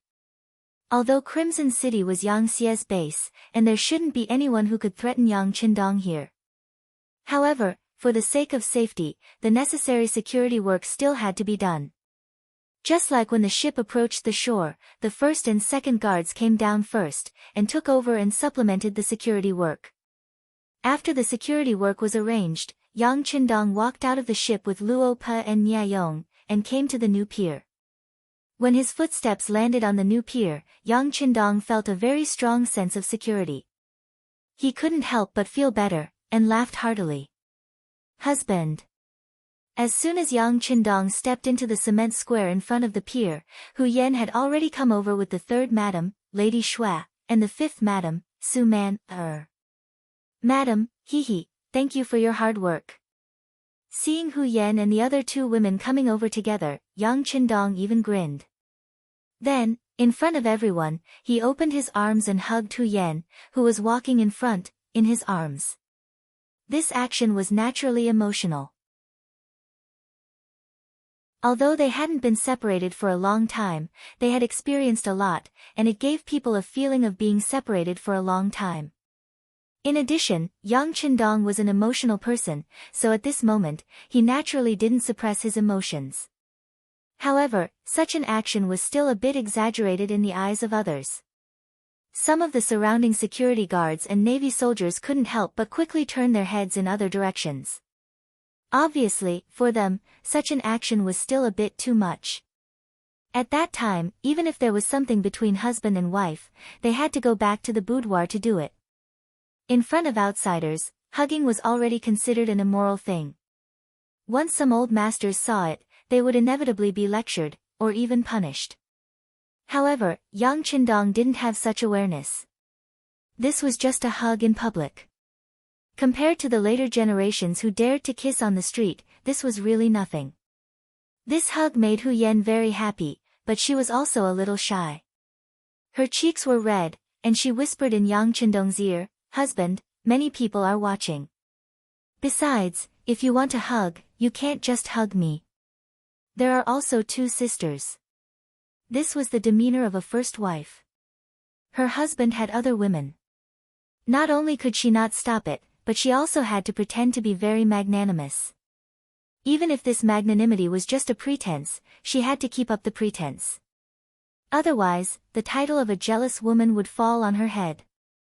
Listening to Hu Yan whispering to him, Yang Qindong chuckled and whispered, Then I'll deal with you tonight." Then, regardless of Hu Yan's blushing face, he let go of her and hugged Madame Xue and Su Maner, who were beside him. Naturally, the 2 women's faces were bright red and glistening. After hugging the 3 women, Hu Yan walked up and pointed her chin forward slightly. "Husband, there's another sister over there."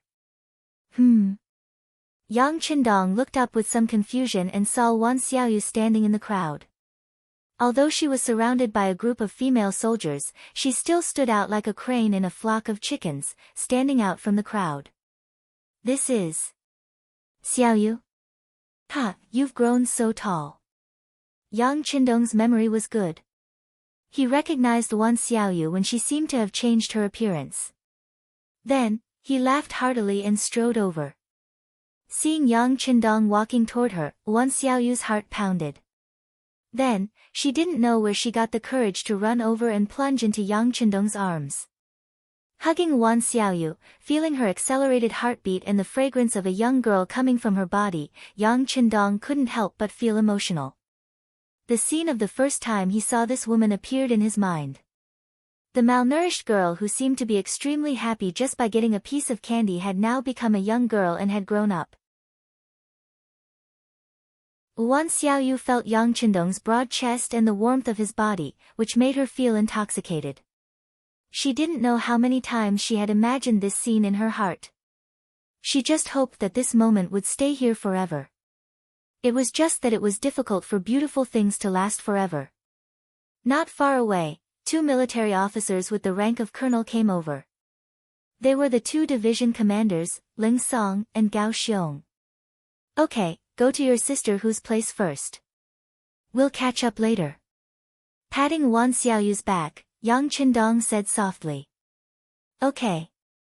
Wan Xiaoyu happily agreed. She had already understood the meaning behind these words. Since she was allowed to stay by Hu Yan's side and call her sister, didn't that mean that he had acknowledged her position?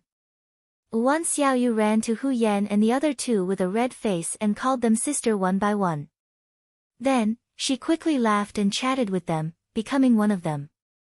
On this side, Ling Song and Gao Xiong had already stood in front of Yang Qindong and gave a standard military salute. Yang Qindong first returned the salute with a solemn expression. After he put down his arms, he smiled and raised his hand to punch Ling Song and Gao Xiong in the chest. "Not bad, you 2 have become a lot stronger. If there's a chance, let's spar." Feeling the sincere friendship shown by Yang Qindong, the 2 division commanders also laughed. But they didn't give any answer to this matter of sparring. Not for anything else, but because they had long heard that the 6th young master's strength had improved a lot recently. Even the entire second guard team of 20 people was no longer his opponent. Although the first guard team could still suppress him, it seemed that they wouldn't be able to last long. Sooner or later, they would be defeated.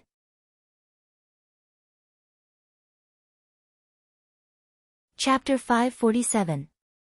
Such a pervert, how could the two teachers overestimate themselves and challenge him? Although losing to the sixth young master wasn't shameful, if they were to challenge him despite knowing that they were no match for him, wouldn't that be asking for trouble? After the two division commanders, several other regimental officers came over and saluted. As for the other battalion officers, they could forget about it. With Yang Qindong's status, battalion officers would find it difficult to get close to him unless they were on a combat mission. Accompanied by Ling Song and Gao Xiong, Yang Qindong walked out of the new pier. He did not choose to sit in a carriage, but instead decided to take a stroll through the streets to see how Crimson City had changed. The cement road was 12 meters wide, and on both sides were neatly constructed cement houses. From time to time, he could even see a few tall buildings rising. All of this left Yang Qindong nodding his head in approval. This was only the outer perimeter of Crimson City, but it was already so well maintained. In terms of hygiene, Yang Qindong was particularly satisfied. In comparison, the cities of the Great Ming Dynasty were completely lacking in quality. Back in the Great Ming Dynasty, even the capital of the Great Ming Dynasty was filthy and disorderly. In terms of urban environment, the streets were cramped and filled with feces and urine, with mosquitoes and flies flying about. The sweltering heat of summer exuded an unpleasant stench, and when it rained, there would be waterlogging everywhere, causing plagues to occur from time to time. On the other hand, the streets of Crimson City were not only wide, but also clean and sanitary.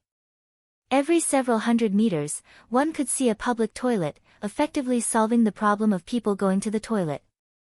Of course, this was just a difference in terms of hardware. In terms of people, the streets of the Great Ming Dynasty were filled with eunuchs, prostitutes, and beggars. All sorts of ugliness reigned supreme in the world. In terms of the mental state of the citizens, there were many greedy and lazy people, and few kind and diligent people. Unlike in Resin City, there was almost no one on the streets. What he saw the most was the towering chimneys. From time to time, black smoke would come out, indicating that the factories were in operation. The workers were busy with production and self-sufficient. It could be said that the scenery here was completely different from the outside world. Yang Qindong wasn't the only one who felt this way. Even the newcomers felt the same way. Just like the 5 million Han people who arrived earlier than him, they were stunned by the beautiful scenery here. Perhaps in the eyes of many people, even the heaven in their hearts was nothing more than this. They quickly entered a temporary resting place. Although it was only a temporary house built in a rush, the conditions and environment were much better than their previous living conditions. At this moment, the people who had originally left their homes and were still resentful towards this place quickly adapted to it. Not many people thought of leaving. Not bad. The environment is good and the streets are clean. After walking for a while, they could see green grass and tall, thick, and lush trees. Yang Qindong had a satisfied look on his face. Green City was something he had considered when he first built Red Nest City. A good environment could always make people happy. In such an environment, when people were in a good mood, their efficiency in doing things would also increase. As for Yang Qindong's performance, the two teachers didn't dare to claim credit. This was all arranged by the sixth young master before he left. They were just following the instructions, so they just laughed. Alright, although the order was given by me, you guys also deserve credit for carrying it out. Yang Qindong seemed to know why the two of them were laughing, so he directly said it. Yes, thank you for the praise, sixth young master. The two teachers quickly stood up and bowed. Yang Qindong smiled and asked the two to put down their hands, then continued walking forward. At this moment, they arrived at a large factory surrounded by walls. This should be a factory, but I don't know what it is for. Replying to the sixth young master, this is the main garment factory. Ling Song explained. Oh. Hearing that it was the main garment factory, Yang Qindong nodded. Then let's go in and take a look. This was out of curiosity, and also a kind of inspection. It was a surprise inspection. However, it was obvious that Leng Song and Gao Xiong didn't have any intention of rejecting this request, nor did they show any signs of nervousness. It was obvious that they were very confident in this place and weren't afraid of inspection. Yang Qindong saw the two teachers' reactions and nodded to himself. His footsteps didn't stop as he walked into the factory with the signboard of the main garment factory. Red Nest City implemented military-style management, so there were naturally guards at the entrance of such factories. On this point, Yang Qindong learned from some factories in the future. In order to prevent some people from causing trouble, every factory had a department and organization called the security department. If the security department couldn't solve a problem, they would contact the nearby public security bureau. If they still couldn't solve it, then they would have to use the military. The guards here were very competent. If not for the factory's workers, they wouldn't be allowed to enter. It was just that this time, Yang Qindong's background was too great. Not to mention the group of people following him from afar, just the two people beside him were actually the strongest representatives of Crimson City's military. Two division commanders had come together. This lineup made the guards in charge of guarding the factory a little flustered. Then, someone immediately ran to the inner department of the factory to report. At this moment, the main garment factory was also very lively. The reason why it was called the main garment factory and not the main garment factory was because it wasn't made up of just one factory. Inside, there were the first textile factory, the second textile factory, the garment factory's underwear factory, and the military uniform factory. It was said that there were also small military and other factories arranged here. Because the scale was limited, they didn't set up their own factories. For example, in a garment factory, there were male garment factories and female garment factories. As a result, the number of workers in the main garment factory had reached 50,000. It seemed that 50,000 people in a large factory wasn't a small number. If they were divided into several branch factories, and each branch factory was still operating on 3 shifts, then this amount of people wouldn't be considered much at all. It must be known that in this era, there were simply too few machines. Most of them relied on manual labor. Fortunately, because of Yang Qindong's appearance, he had gotten some simple blueprints, and used the blacksmiths and craftsmen to make them. Furthermore, with the development and usage of electricity, the efficiency had been raised to a certain extent. However, it was clear that the number of people was still insufficient. Once the 4.5 million Han people had adapted to the environment and life here, it was destined that the garment factory would have to continue expanding, perhaps even more than double in size. The reason why it was so lively was because the factory director, Zhou Hua, as well as a few branch factory directors, had been gathered. The person who had gathered them was the current manager of Red Nest City, Yu Qian. He was here today to supervise the production of the clothes. There was no choice. With the sudden arrival of 4.5 million Han citizens, even if each of them were to make 2 sets of clothes, they would need at least 9 million sets. Furthermore, these were just outerwear. What about underwear? What was different? What was the need? It must be said that the people who came to the southern Ming Empire were all refugees. Many of them were wearing clothes that had been around for who knew how long. Therefore, things like lice and pests would definitely exist. When they entered the new pier, each of them was given an outerwear. As for their previous clothes, they were all gathered together and burned. It was just that these 4.5 million sets of clothes were still in stock from the previous garment factory. Moreover, they were not custom-made. As a result, some people's clothes were too short, while some people's clothes were a little too long for their children. There was nothing that could be done about it. After all, it had only been a little more than a month since they received the news that there were so many refugees. To be able to produce 4.5 million sets of clothes in such a short period of time was already not easy. Regarding this situation, Yu Qian naturally had some understanding. However, it was useless for him to understand. Right now, there were so many people waiting for a change of clothes. Being urged by his subordinates, he came to the main garment factory and gathered the directors of the branch factories to see if there was a way to solve the problem. Factory directors, I won't say too much. It's all about work. How about this? The underwear factory and the military uniform factory temporarily stop your work and focus on producing ready-made clothes to increase production. What do you think? After gathering the directors, Yu Qian stated his intentions and looked at everyone with an expectant expression. How can that be? As soon as his voice fell, a voice of objection immediately sounded. Our underwear factory is still being urged to produce goods. Lord Yu, you also know how popular our underwear is right now. We can earn a lot of money for Red Nest City. How can we stop just like that? The one who shook her head was the director of the underwear factory, Mei Ling. Like her name, Mei Ling was not only beautiful, but the underwear factory was also in good order under her leadership. It earned a lot of money for Red Nest City. Being able to earn money was where her confidence came from. Even when facing Yu Qian, the person in charge of Red Nest City, she still said whatever she wanted to say. Just as Mei Ling's voice fell, another burly man's voice sounded. The military uniform factory still has a lot of tasks that haven't been completed yet. Lord Yu, you don't know. The soldiers on the front lines are very brave, but their lives are very tough. We can't just watch them win in tattered clothes. Needless to say, the one who counterattacked was the director of the military uniform factory, Fang Lei. As a former burly man in the military, because he injured his body during training, he had no choice but to retire and work elsewhere.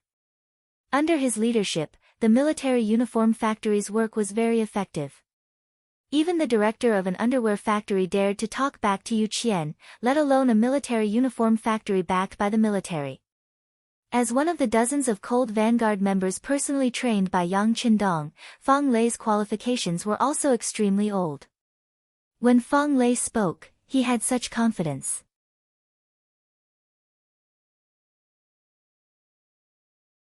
Chapter 548. Yu Qian's face was a bit ugly after being contradicted by two subordinates. Fortunately, he knew that this was not a personal grudge, but for work. Although he was a bit unhappy, it was still within the range that he could understand. The head of the garment factory, Zhou Hua, who had been standing at the side without saying anything, glared at Mei Ling and Fang Lei before saying in an embarrassed tone, Lord Yu, they are only speaking from a work point of view. If they have offended you in any way, please don't take it to heart. Although she was only the head of the garment factory, Zhou Hua's words were more forceful than humble. First of all, as the director of the main factory here, Zhou Hua would definitely be biased and consider the interests of the whole garment factory first. Secondly, and most importantly, who did not know the position of the Luan family in the entire Qiqian city? The head of the family was the head of the most popular power plant. His eldest son was a battalion-level political worker. His daughter was even more powerful. Not only was she the head of the propaganda department, she was also rumored to be one of the future concubines of the God Lord. So what if she was a concubine? In the entire Qiqian city, who knew how many girls wanted to have such an identity? Even being a servant girl by the God Lord's side would make many people envious. That was equivalent to being a close official. People said that the gate of the prime minister was a 7th-rank official. Because of this, who knew how many people went to the Luan family to propose marriage? If Luan Shaoqian wanted to choose a wife, he would definitely be very picky. As the woman in charge of the Luan family and the head of the garment factory, Zhou Hua's position was clearly very high. Towards Zhou Hua, Yu Qian was also very respectful. Not for any other reason, but because of her ability to work. Once the higher-ups gave her a task, she would always do her best to complete it. She would even exceed the quota. If not for the fact that there were too many Han people this time, the work in the garment factory would have been very satisfactory. AI. Letting out a long sigh, Yu Qian said with an ugly expression, I know that everyone has their own difficulties, but didn't the Duke of Loyalty say that people need to be human? Money can be earned again. The soldiers' clothes can be mended and used again. But those Han people who came from afar don't have a second set of clothes. They don't even have a change of clothes.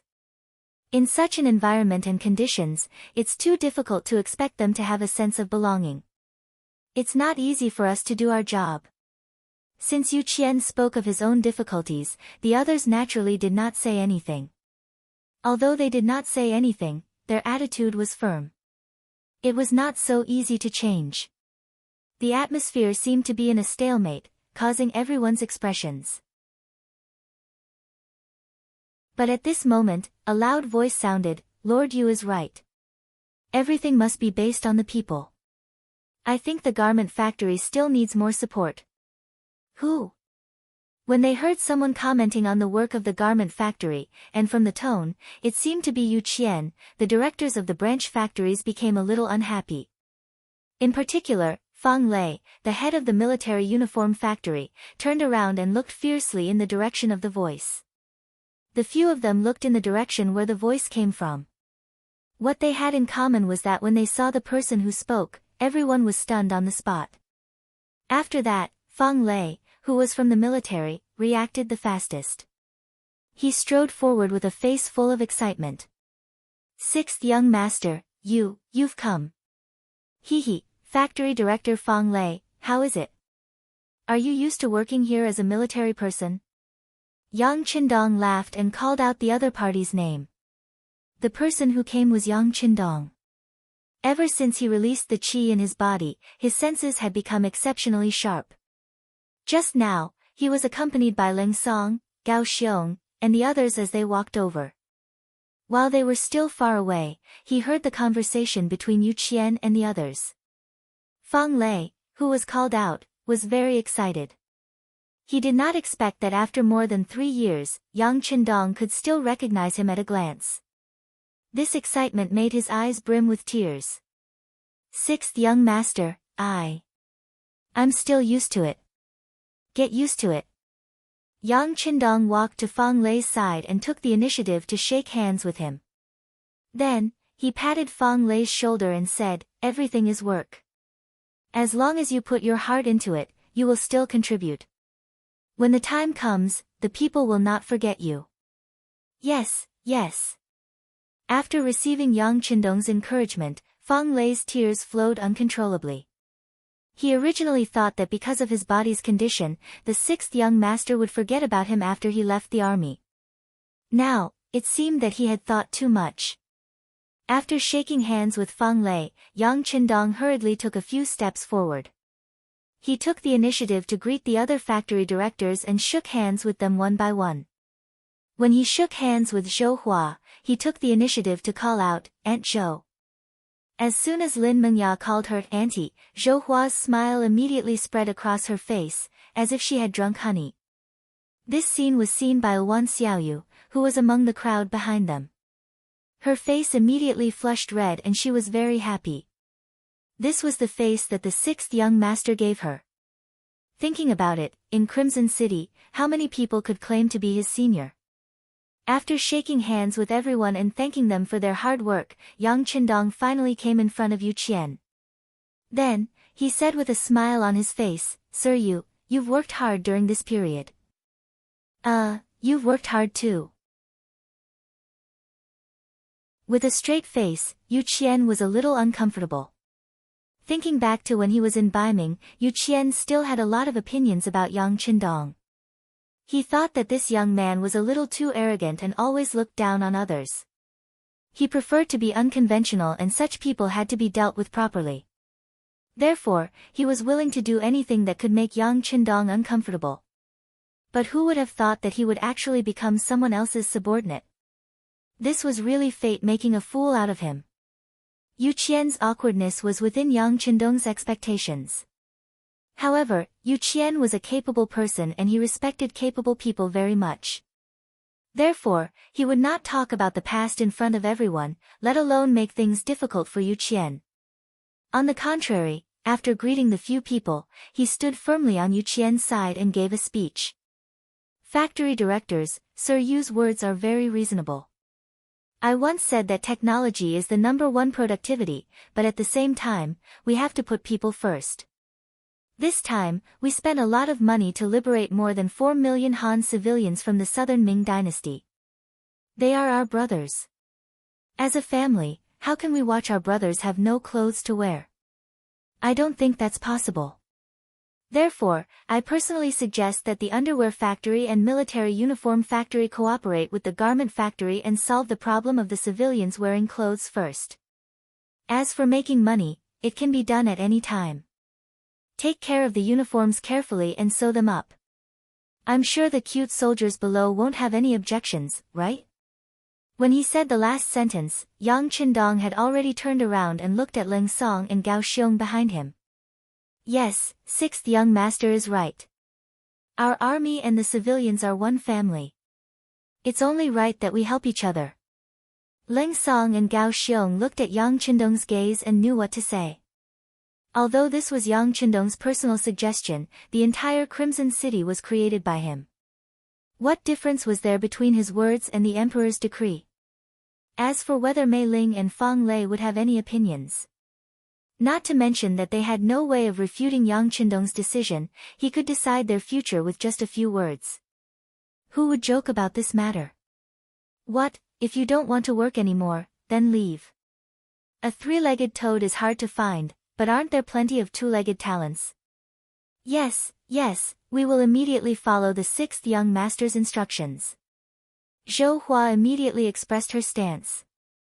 This time, no one dared to object. The matter was resolved.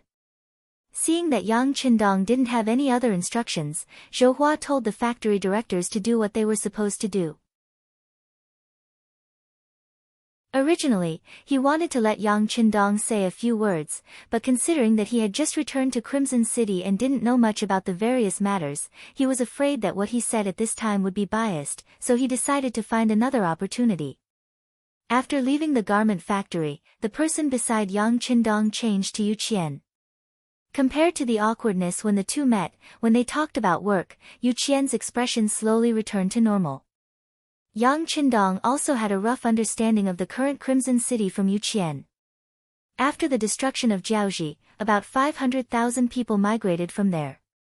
In addition to the 4,500,000 from southern Ming, the population increased by about 5 million. For the Yang Xie government, which only had a population of 1 million, the pressure was obvious. In Yu Qian's words, whether it was Crimson City or even the entire Ryukyu Island, there was a limit to the number of people it could support. Even if they took down the first Shang dynasty and completely liberated this place, the population shouldn't be too high. Otherwise, the pressure would be too great. Yang Qindong had a better understanding of Ryukyu Island than anyone else. It was only 6 million people. Even if the remaining 1 million people from the first Shang dynasty were included, it was only 7 million people. For Ryukyu Island, which had a surface area of 36,008 square kilometers, it wasn't much of a pressure. From what he knew, the population of Ryukyu Island in the past had reached 20 million people. Other than the lack of housing, didn't the people there live quite well? However, since this question was raised by Yu Qian, Yang Qindong naturally couldn't deny it. Instead, he nodded and said, "All right, I understand. However, Lord Yu, don't worry. Now that we have conquered Jiaoji, it will become our second base. After that, we will conquer the Lansang Kingdom and the other small countries nearby. When that time comes, the pressure on the population will shift."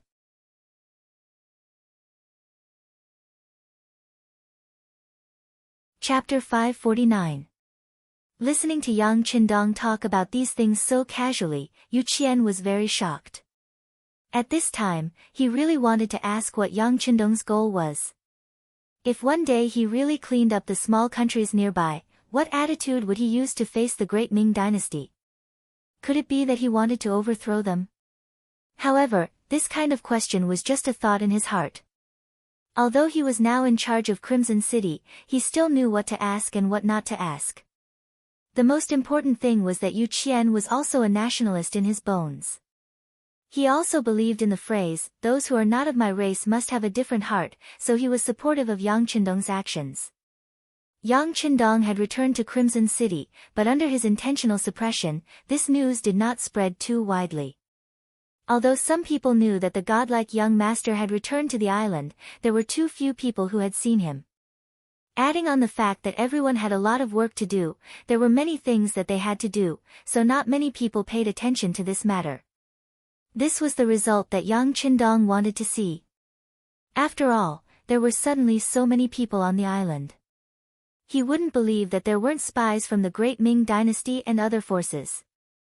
Although the military had already controlled the way out of the island, it was better to be low-key just in case. If he was low-key, no one would pay attention to him. Even if some spies really escaped, they wouldn't be able to get conclusive evidence that he was the leader of the mercenaries. It was no wonder that Yang Qindong was so careful. The great Ming dynasty was still very powerful. Especially when there was new news that Baiming had developed some new cannons. Perhaps it wouldn't be long before the new cannons would be equipped in the army. After the Southern Ming dynasty received so much help, the promotion of firearms would also be put on the agenda. With Baiming and the Southern Ming dynasty being in each other's shoes, the Southern Ming dynasty would probably steal the new cannons that Baiming developed. They would also be equipped with new cannons. Perhaps this was the change that Yang Qindong's arrival brought to them. It wasn't bad, but it wasn't good either. In short, his opponent's strength had become stronger, so he had to be careful. Before he had a strong enough army, he still had to be cautious when dealing with the great Ming dynasty. Although he didn't want to meet with ordinary people, he still wanted to meet with some of the higher-ups and factory directors. Firstly, it was to encourage them and show that he valued them. Secondly, if there were any problems, he would be able to help them solve one or two. Just like that night when he arrived at Crimson City, Yang Qindong first met with Wan Qi, the director of the power plant, in the palace that had been built long ago. Electricity, as an advanced technology, had already been used in some practical work in Crimson City. For example, the machinery of the textile factory, the simple mixer and production of the cement factory, the craft of the glass factory, the machinery of the paper mill and the brewery, the craftsmen and blacksmiths working with iron and steel, and so on. There were also things like the arts troupe, the publicity department's performance, as well as things like civilian electricity. Electricity was very complicated. If there was only one idea, it would be very difficult to turn it into reality. However, once it was really done, it would be much simpler. After the cultivation and use of rubber on a large scale, it would be even simpler to use. Yang Qindong called Wan Qi over mainly to talk to him about the use and situation of electricity. Wan Qi might be very impressive in front of outsiders, and even many departments that used electricity needed to have a good relationship with him to do things. However, in front of Yang Qindong, he had always been very humble. He wouldn't forget that electricity came from the sixth young master's ideas, and even a lot of his knowledge was learned from the books that the sixth young master gave him. It could be said that in front of the sixth young master, he was just a primary school student. Because he was really humble, when facing Yang Qindong, Wan Qi gave a detailed report of everything he knew. For example, the current needs of electricity, as well as some projects that were being developed. For example, tap water would not work if there was a lack of electricity. There was no way to filter and drink it. When some machines used electricity, the voltage was unstable, and they were constantly overcoming difficulties. Yang Qindong listened very carefully. Often when he encountered a problem, he would tell Wan Qi some of the situations that he saw in the future. However, he was not a professional after all, so he could only point out a direction. He would go back to the warehouse to see if there were any relevant books. Throughout the night, the two of them chatted a lot. In the end, Yang Qindong took out some drawings. There were pictures of rice cookers, induction cookers, and simple electric kettles. These were all related to people's livelihood. Speaking of which, it was not very complicated after electricity was connected. In fact, the sixth young master wanted to simplify things first. Once Wan Qi and the others could really use it skillfully, then they could consider making electric scooters. After sending Wan Qi away, Yang Qindong met with the student Feng Ku, who had been waiting outside for a long time. Feng Ku was in the first batch of students at the Yang Family Academy. He was originally a student in dire straits, but he was very smart and his ideas were also very imaginative. In Yang Qindong's opinion, he had the potential to be a scientist and creator. This time, he called Feng Ku over to let him make a bicycle. Since they were going to use electric scooters, of course, the bicycle had to be made first. In contrast, the bicycle did not require too much knowledge. It only needed a blueprint. Then, the craftsmen and blacksmiths just needed to make the relevant parts. With rubber tires, it could be said that everything was ready. Feng Ku left with the bicycle blueprint with joy and excitement. He believed that tonight would be a sleepless night for him. Are you still not going to rest? After drinking a few pots of tea, Hu Yan, as the first madam, appeared in the side hall of the palace. Stretching his body, Yang Qindong smilingly patted his right leg. He knew that he was too eager to achieve success, which resulted in him neglecting the few ladies. It was truly a sin. Although they were already an old couple, Hu Yan still sat down on Yang Qindong's lap with a blushing face. Then, with a hug, her body was suspended in the air. Then came the sound of Yang Qindong's laughter. In his arms, Hu Yan buried her head very deeply. Such a shy appearance made Yang Qindong unable to stop himself from having a primitive impulse. Let's go. It's late, it's time to rest, ha ha ha. Yang Qindong's laughter resounded in the palace. Then, with Hu Yan in his arms, he strode toward the bedroom at the back of the palace. The moon hid in the clouds shyly. That night, Yang Qindong showed his power. The qi in his body became very active. Not only did he subdue Hu Yan, but he also hugged the other two madams, Lady Xue and Su Munair. Even so, it still did not satisfy him. If he did not consider that they were his wives and did not want to ravage them too much, he was afraid that after this night, the three of them would not be able to get out of bed for 3 days. After a night of absurdity, they had unlocked too many embarrassing positions. The three women accompanied Yang Qindong until dawn. After that, they fell into a deep sleep. On the contrary, Yang Qindong became even more spirited. He felt that with the help of qi, his whole body was refreshed. At this moment, it was as if his strength had obtained another breakthrough. After sleeping with the three women, he walked out of the bedroom and came to an empty martial arts field. He started to practice martial arts. Indeed, it gave people the feeling that he was a juggler. If there were people from later generations here, they would definitely watch all of this as if they were watching a martial arts movie. The only difference was that Yang Qindong did not install any auxiliary items such as wires on his body. In other words, Yang Qindong's leap was more than 10 feet high. It was completely done with his own strength. 10 feet was 3 meters. More than 10 feet could reach a height of 4 meters. However, Yang Qindong could jump straight to such a height after forcefully pulling out the scallion from the dry land. If he was given a chance to run, he would probably jump half a meter higher.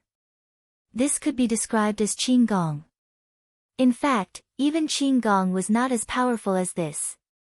After all, there was a limit to the jumping speed of the human body. It was already good for an average person to jump about half a meter. It was already shocking for those professional basketball players to jump more than a meter. However, these were nothing in front of Yang Qindong at this moment. Feeling that his body was as light as a swallow, and the existence of the qi seemed to allow him to perform all kinds of dangerous actions that existed in his imagination at will. After there was absolutely no difficulty, Yang Qindong tried his best to break through. Waves of turbid qi were spat out, and his body became more vigorous. Fortunately, this place was very close to the bedroom in the back hall of the palace. Usually, no one would appear here. Even the soldiers of the first and second guard teams could not appear here without orders. After all, everyone wanted privacy. No man would want his wife to be stared at by other men every day, right? It was precisely because of this that Yang Qindong's performance today was not discovered by anyone.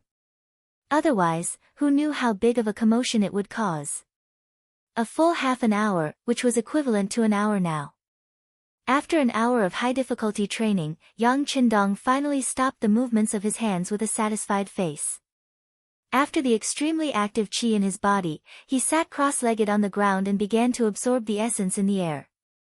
The season of the year was in spring, and the time of the day was in the morning. The air in the morning was often extraordinarily fresh. In this fresh air, there seemed to be some qi of heaven and earth mixed in. These were all unceremoniously absorbed by Yang Qindong into his body, and finally turned into a cloud of white mist that appeared above the head of the sixth young master. This scene looked very unrealistic. In this regard, Yang Qindong did not have the slightest idea. It was not until another 2 hours had passed that he felt that his body could not absorb too much air that he slowly opened his eyes and stood up slowly.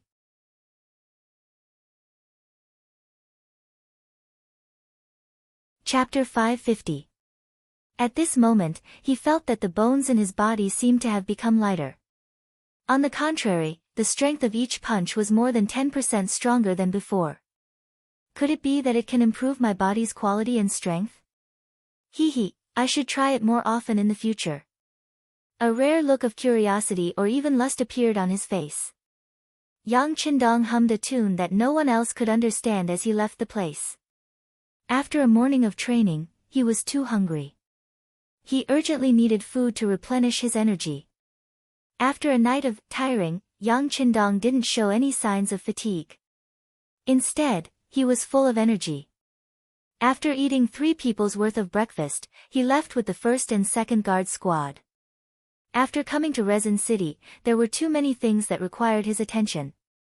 There were also too many industries that required his guidance. For example, the weapon factory and shipyard, these kinds of industries that were obviously very high-tech. Since the invention of electricity, there was a big breakthrough in this kind of research. The production of some items could even be considered as an assembly line operation. Or it could be said that the conditions were ripe. The next step was to build lathes. On this point, Yang Qindong didn't dabble much in it in his previous life. The only thing he could do was to describe some scenes that he saw in his previous life. Then, he took out some related books for them to study. Even so, it brought a great shock to these professional researchers. They all looked at Yang Qindong with admiration and even worship. In their eyes, their sixth young master seemed to be omnipotent. The inspection and guidance took a total of 7 days. On the morning of the 8th day, after sleeping with 4 people as usual, he finished his training in the morning. After eating breakfast, he directly brought the guards to the military building in Resin City. This building that was painted green on the outside was the military headquarters of the Yang faction's new army. It was where the head of the military was located. For example, Ling Song and Gao Xiong, the 2 division commanders, had their own offices here. This morning, it could be said that the military officers were gathered here. A group of military officers with the ranks of senior colonel, colonel, lieutenant colonel, and major were standing in the plaza in front of the building. They attracted the attention of many people in the building. This was the first time something like this had happened. Although there were already quite a number of officers in the building, most of the time, everyone was busy with their own matters. How could it be as complete and lively as this time? To be able to make so many officers appear here and wait peacefully, other than Yang Qindong, who was known as the god of war in the military, no one else would be able to do this. They're here. Men. A lieutenant colonel hurriedly ran back to the courtyard. When he returned to his team, he brought the news that Yang Qindong had arrived. Not long after, Yang Qindong, who was dressed in a marshal's uniform, arrived in front of the military headquarters under the escort of dozens of guards. Salute! Ling Song took the lead and gave the command. Immediately, the 20-something officers raised their right arms and gave a standard military salute. Yang Qindong stopped in his tracks and returned a solemn and serious military salute. After that, he laughed and went forward to shake the hands of the high-ranking officers, trying to get closer to each other. Those who were here today were all elites of Lingfeng. They were all at least battalion-level officers. On the army side, there was the division commander of the 1st Regiment, Ling Song, the political commissar of the 1st Regiment, Mo Qingyu, the chief of staff of the 1st Regiment, Ting Shan, the 2nd Battalion commander, Ling Dechang, the 3rd Battalion commander, Xiao Yining, the 2nd Regiment commander, Luo Pe, the 2nd Regiment commander, Kong Jia, the 2nd Regiment commander, Kong Chuanxin, the 3rd Battalion commander, Tian Su, the 3rd Regiment commander, Wu Sheng, the political commissar, Chen Bo, and the 3rd Battalion commander, Chang Yang. On the Navy side, there was the division commander of the 1st Regiment, Gao Xiong, the political commissar of the 1st Regiment, Ji Fei, the chief of staff of the 1st Regiment, Yu Guang, the 2nd Battalion commander, Ding Yan, the 3rd Battalion commander, Xiao Changwang, the 2nd Regiment commander, Nie Tong, the 2nd Regiment commander, Long Yin Tian, the 2nd Battalion commander, He Gong, and the 3rd Battalion commander, Gu Yang.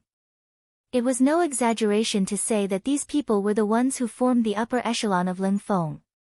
Of course, there were a few officers who were not present. For example, Battalion Commander Xiao Feng, who had been in charge of Baiming's capital, but they were still in the minority. Yang Qindong, who had shaken hands with all the division, regiment, and battalion officers, was led into the headquarters by Ling Song and Gao Xiong. In the spacious conference room, Yang Qindong listened to the officers' reports on their work and gave some encouraging instructions. Then, everyone came to the sand table, where the division commander of the army, Ling Song, personally introduced the current situation of the first Shang dynasty to Yang Qindong and everyone else. Yes, the most important reason for his visit today, other than to see everyone and express the importance he attached to them, was to discuss the plan to destroy the first Shang dynasty.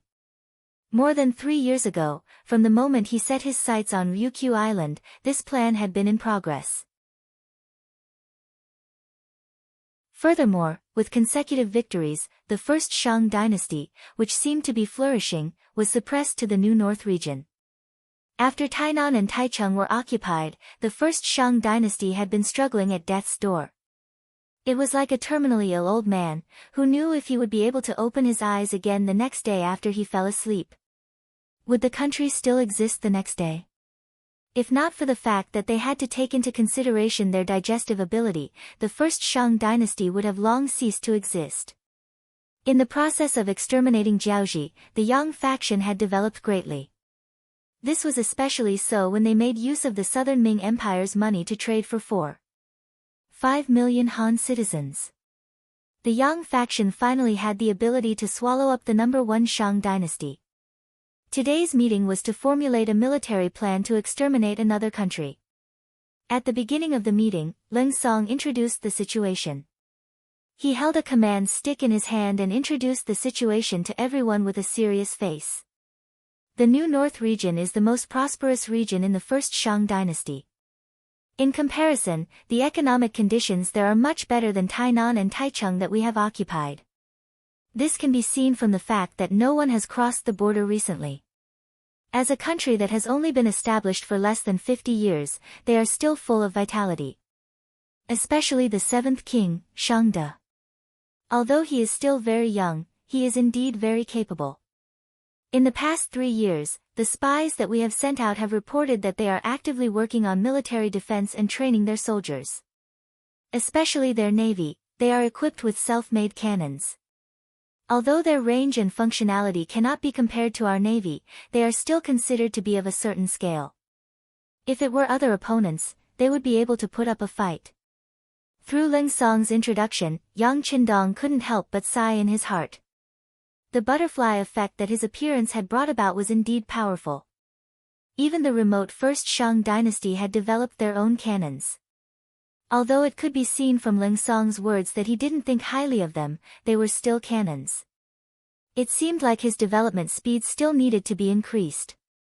Otherwise, although he couldn't be surpassed by others in a short period of time, when his opponents became stronger, the pressure on him to conquer the world would also increase. Everyone, our spies have reported that the enemy's army is stationed at Hsinchu and Ilan. There are 50,000 soldiers in each of these 2 places. Moreover, there are trenches all over the place.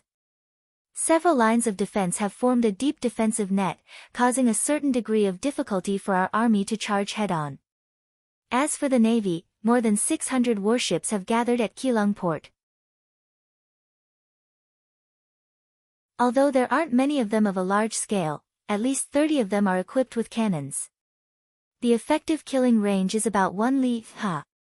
When they heard that the effective killing range was only 1 li, the officers below laughed out loud.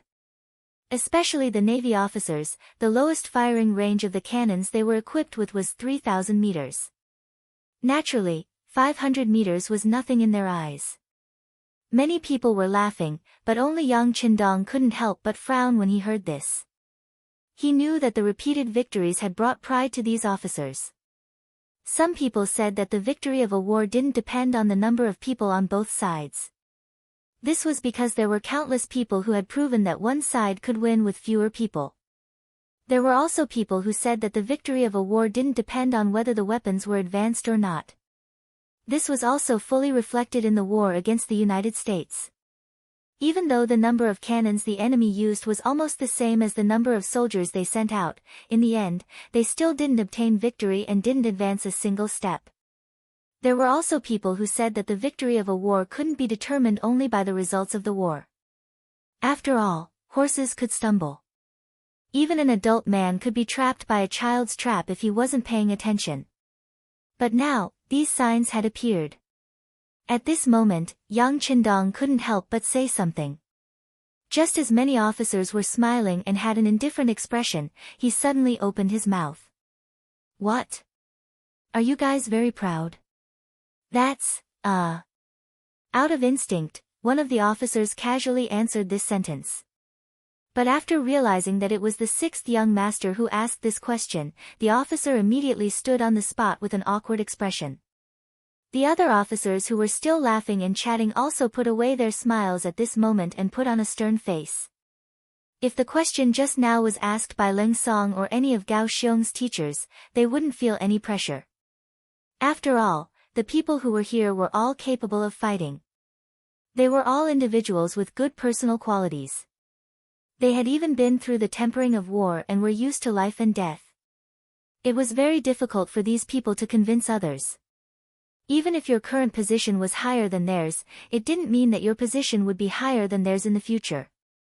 Even if Leng Song, Gao Xiong, and the others obtained high positions, in the eyes of these officers, it was because they followed the sixth young master the earliest and had the opportunity to stand out. That was why they had their current achievements. On the contrary, if this opportunity was given to them, they could also perform as well or even better. This was the reason why some people were arrogant. The more arrogant and capable a person was, the more they naturally wouldn't submit to others. Even if that person was their superior, it was the same because the sixth young master had said more than once that those who were capable would rise and those who were mediocre would fall. There was no need to look at seniority.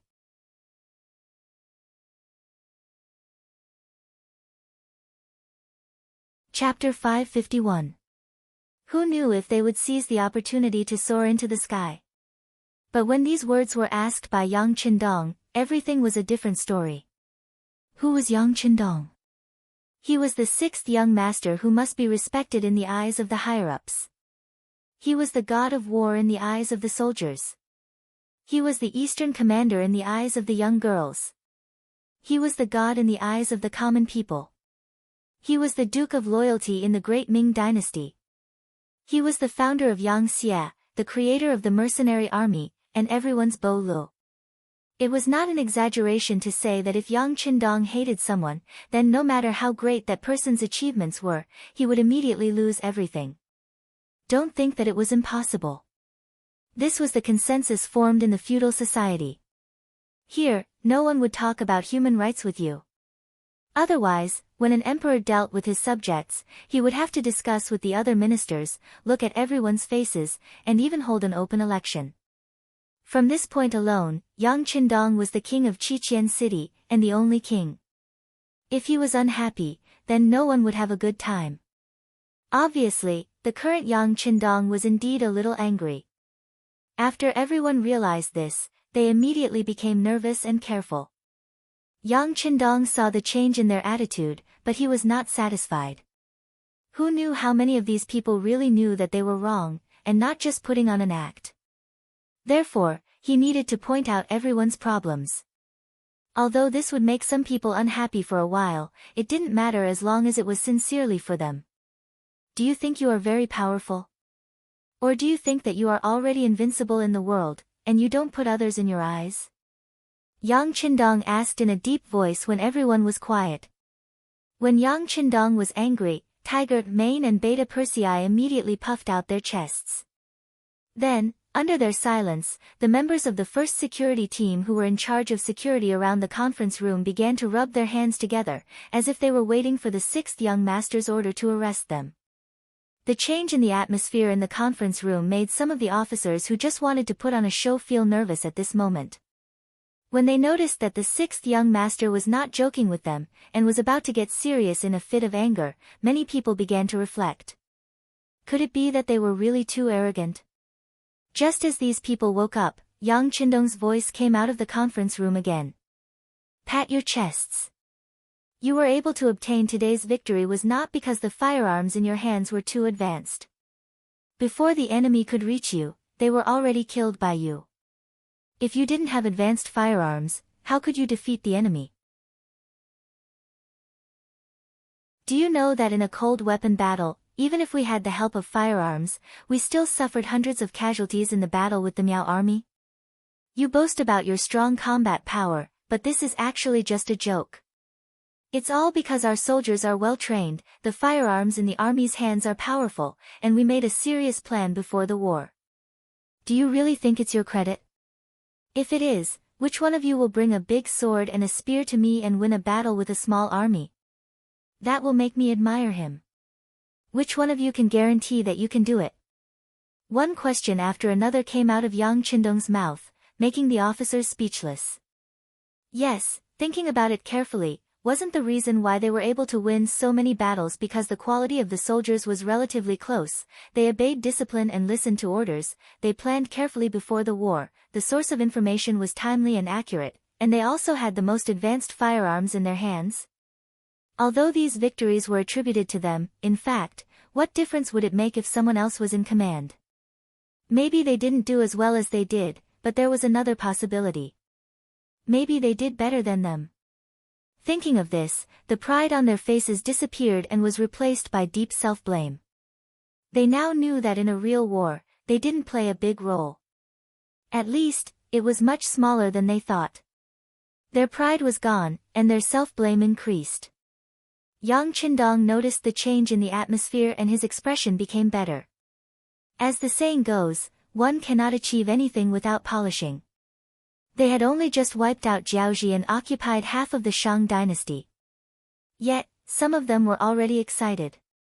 If they didn't stop the wind from blowing, who would be able to control these people in the future? Sixth young master, it's our fault. We political cadres didn't do our part.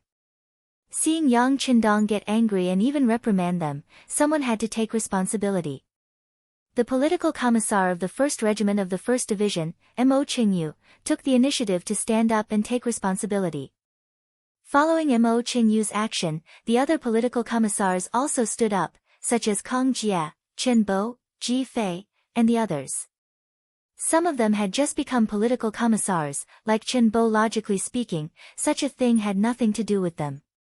However, Yang Qindong knew that this was only on the surface because they never thought of themselves as political cadres. Using Chen Bo as an example, he still thought of himself as the commander of the 2nd Battalion of the 3rd Regiment. In his eyes, the political commissar of the 3rd Regiment was just a part-time job. It only meant that he had been promoted. If that was all, it would not be enough. They would have let down Yang Qindong's expectations of them. The reason why the People's Liberation Army was able to win despite being outnumbered and ultimately achieve victory was because of the political cadres' hard work. Command of the party was not just for show. It was because of this that there was no mutiny among the soldiers.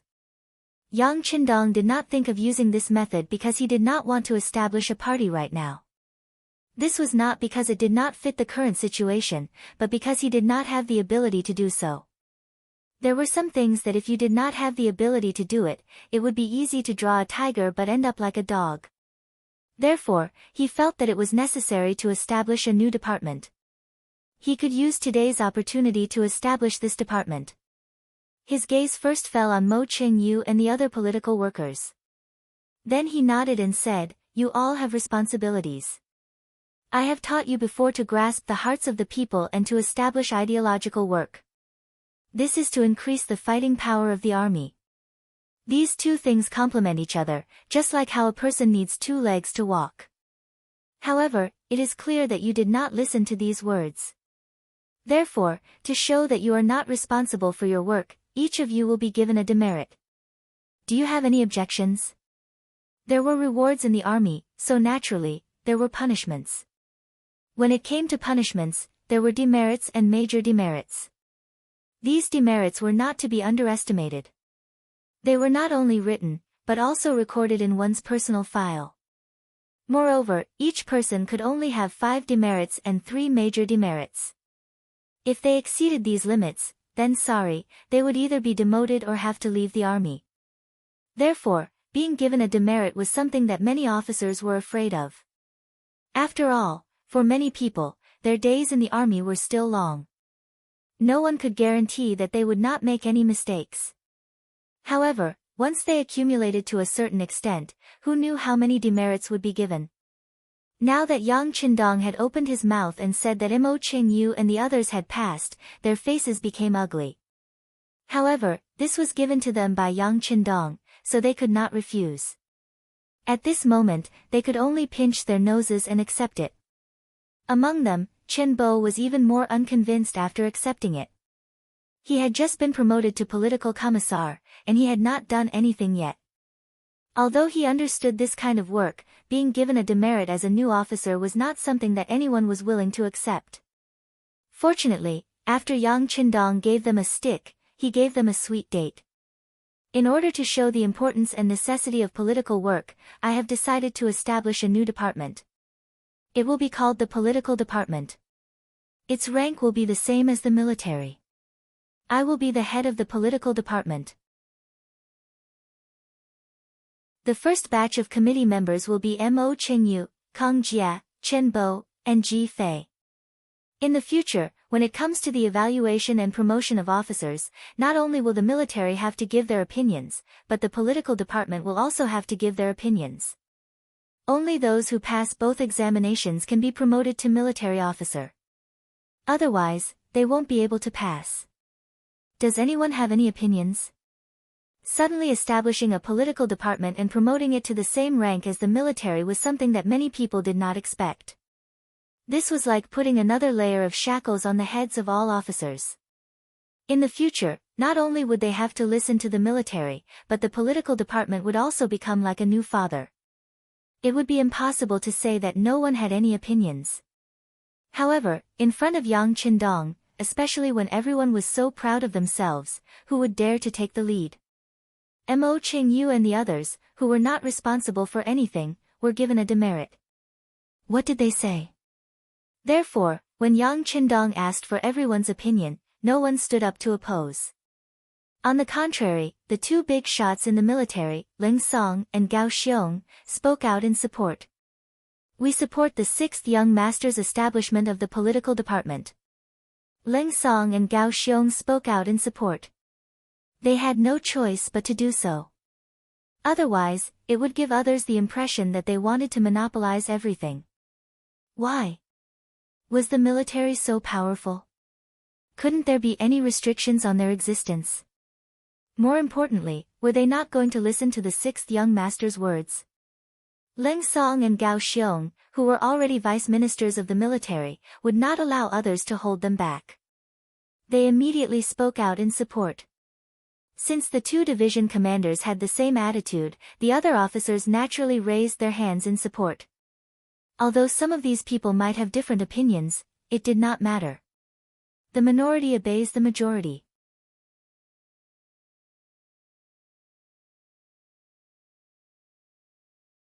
Chapter 552. Furthermore, if there was something that could only be done after everyone agreed to it, then there would be nothing left in the world that could be done. Some people had opinions but didn't dare to voice them out. However, some people didn't have any opinions at all. For example, the committee members of the political department. They had just been marked down and were feeling indignant. Now that they had a new position and could even decide on an important part of the military officer evaluation, it meant that they had more power in their hands. This would make their work much easier in the future.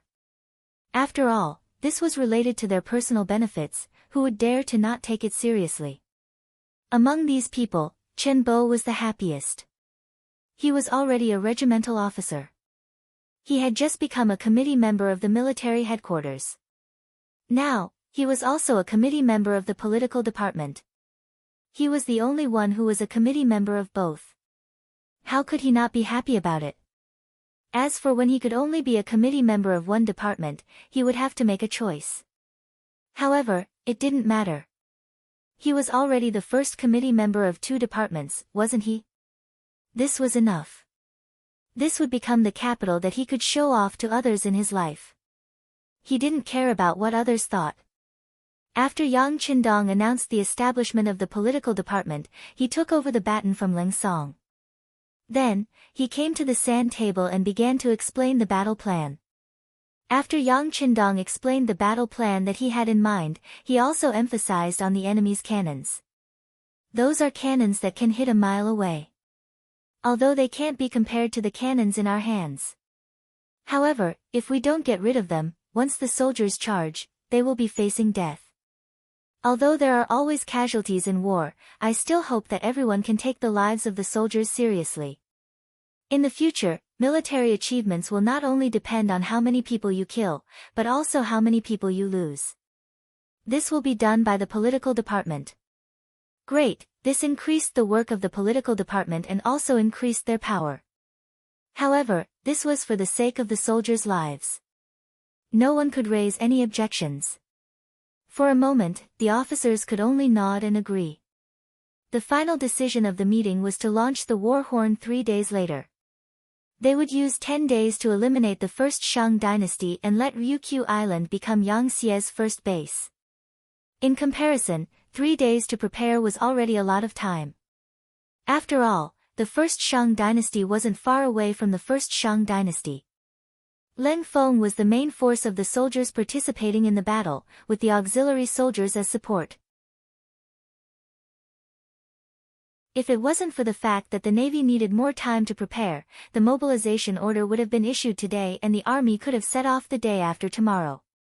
After arranging the work, Yang Qindong turned around and left the building under the protection of the guards. Leng Song and Gao Xiong, who originally wanted to ask the 6th young master to stay for dinner, didn't have the chance to speak.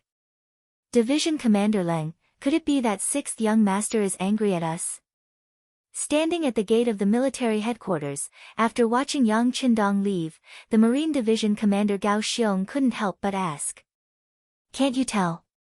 I say, Commander Gao, your Navy officers are a little too arrogant. You should reorganize them. Leng Song turned his head and said with some annoyance. Due to the fact that the Navy had advanced ships and cannons, they had been unrivaled on the sea since the beginning. After a long time, they naturally became arrogant and complacent. Being criticized in public, Gao Xiong's face didn't look too good. However, he wasn't someone to be trifled with. He immediately retorted, I admit that some of the Navy officers are a little arrogant. But is your army any better?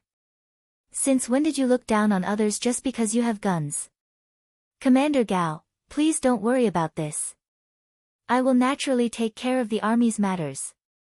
Even if we don't care, the political department will. You're on your own now. Leng Song turned around and left after saying this. It was obvious that he was a little angry.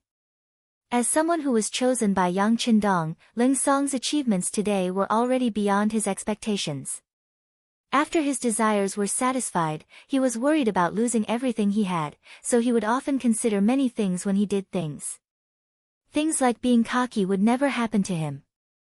However, if he didn't do this, the officers under him would get carried away. This time, they were implicated by these people.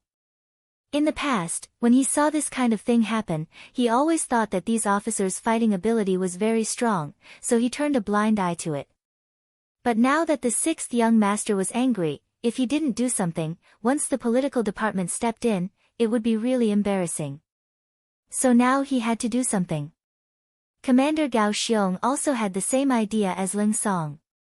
No one knew better than him what kind of soldiers he led. Yang Qindong's suggestion was also very correct. But in order not to disappoint his brothers, Gao Xiong didn't say anything. Gao Xiong was originally a pirate. Even if he was in his current position, he still had a bandit nature in his heart. This was also why Yang Qindong didn't say anything to them and directly announced the establishment of the political department. He believed that after today's matter, these two commanders should know what to do. Of course, if they still didn't know what to do, then Yang Qindong didn't mind moving them to another position. This was not to get rid of the donkey after it had outlived its usefulness. On the contrary, it was to protect them. Otherwise, in the long run, they would continue to walk on the wrong path. Until one day, even if he wanted to pull these two people back, he was afraid that he would be powerless to do so. Yang Qindong returned to the palace under the protection of a group of guards. Seeing that the guards had gone to their posts, Tiger's Mane and Beta Persei, who were following behind him, approached and asked, "Sixth young master, do you need to arrange for people to keep an eye on those officers?" The deputy director of the security bureau, Yang San, did not follow them to Resin City. Instead, he went to the Great Ming Dynasty to check on the work. After all, he had been away for a while, and he needed to have first-hand information for some intelligence work. This was conducive to Yang Qindong's next decision. In Yang San's absence, Tiger's Mane, as the director, took on the responsibility. He asked this because Yang Qindong's decision in the military conference room was too sudden. He was afraid that some of the officers would take things too hard and cause problems. Keep an eye on them. Keep an eye on who? Yang Qindong turned his head and asked as if he didn't understand. Of course it's to keep an eye on those officers in the meeting. Tiger's Mane had an expression that said it should be so. There's no need. Who knew? Yang Qindong decisively refused. They are the backbone of the army, and their loyalty is reliable. As for the fact that they can't think straight for a while, it's understandable. When faced with new things, do you always give people time to adapt? How about this? Go and inform Ling Song and Gao Xiong to invite them to the palace for dinner tonight. Yang Qindong didn't want to suspect any of his subordinates. Unless it was necessary, he disdained to keep an eye on them. Don't suspect those you use, don't use those you suspect. He also believed that under the big picture, unless they really couldn't achieve anything, no one would have any other ideas. Of course, if someone really did that, Yang Qindong would naturally kill them mercilessly. If they were brothers, he would naturally share their blessings. But if they were enemies, then blood would definitely be spilled. Tiger's Mane sent the message. Yang Qindong turned around and walked towards the depths of the palace. In the large square of the palace, waves of pleasant laughter could be heard. Sister Shui, don't panic. Keep your breathing steady. Just hold on and use your legs to push forward. This voice belonged to the fifth madam, Su Man. Originally, she wanted to kill Yang Qindong, but in the end, she was influenced by him. After a beauty loves a hero, she came to Crimson City. Here, her vision and thoughts were greatly impacted, and she quickly fell in love with this place. Especially when Yang Qindong deliberately pretended to be poisoned for her, Nan Ming didn't have the slightest intention of clearing her grandfather's name. This made Su Man completely disappointed in Nan Ming. She turned around and placed her heart on Yang Qindong. Her heart was liberated, and she became cheerful. At this moment, the laughter was so pleasant and pleasant. Yang Qindong made a shushing gesture to Beta Persei behind him. Then, he moved lightly to the side of the square and saw the third madam, Xiao Yushua, Madame Shui, nervously riding on the bicycle. Speaking of the bicycle, Yang Qindong called Feng Ku, who had the potential to be a scientist. After passing the blueprint to him, he didn't disappoint. In just a few days, the first bicycle was born. This morning, it was sent to the palace. Yang Qindong happened to be absent, so it was given to the three madams. The first madam, Hu Yan, rode it for a while. She was a little scared after falling down, so Madame Shui began to try it. Watching the fun was not afraid of making things worse. Most of the time, there were some things that people thought were very simple when they saw others doing it. Just like Su Munair now. Because she had never ridden before, but with Hu Yan's experience, she knew the principle behind it. She immediately began to comment on Madame Shui who was riding the bike. Her voice wasn't soft. Madame Shui was still trying. Although she fell down at first, she had experienced too many hardships due to her background, so she didn't take the fall seriously at all. Instead, she continued to try. Except for the two maids supporting and protecting her, she rode very seriously and put a lot of strength on her legs. You shouldn't use so much strength. Seeing that Madame Shui was treating the bicycle like an enemy and was about to crush it, Yang Qindong finally couldn't help but come out from the dark and began to guide her. Yang Qindong's sudden appearance startled Madame Shui, and she lost her balance on the bicycle and fell to the grass beside her. This scene caused the two maidservants beside her to scream, but it was obviously a little too late to help her up now.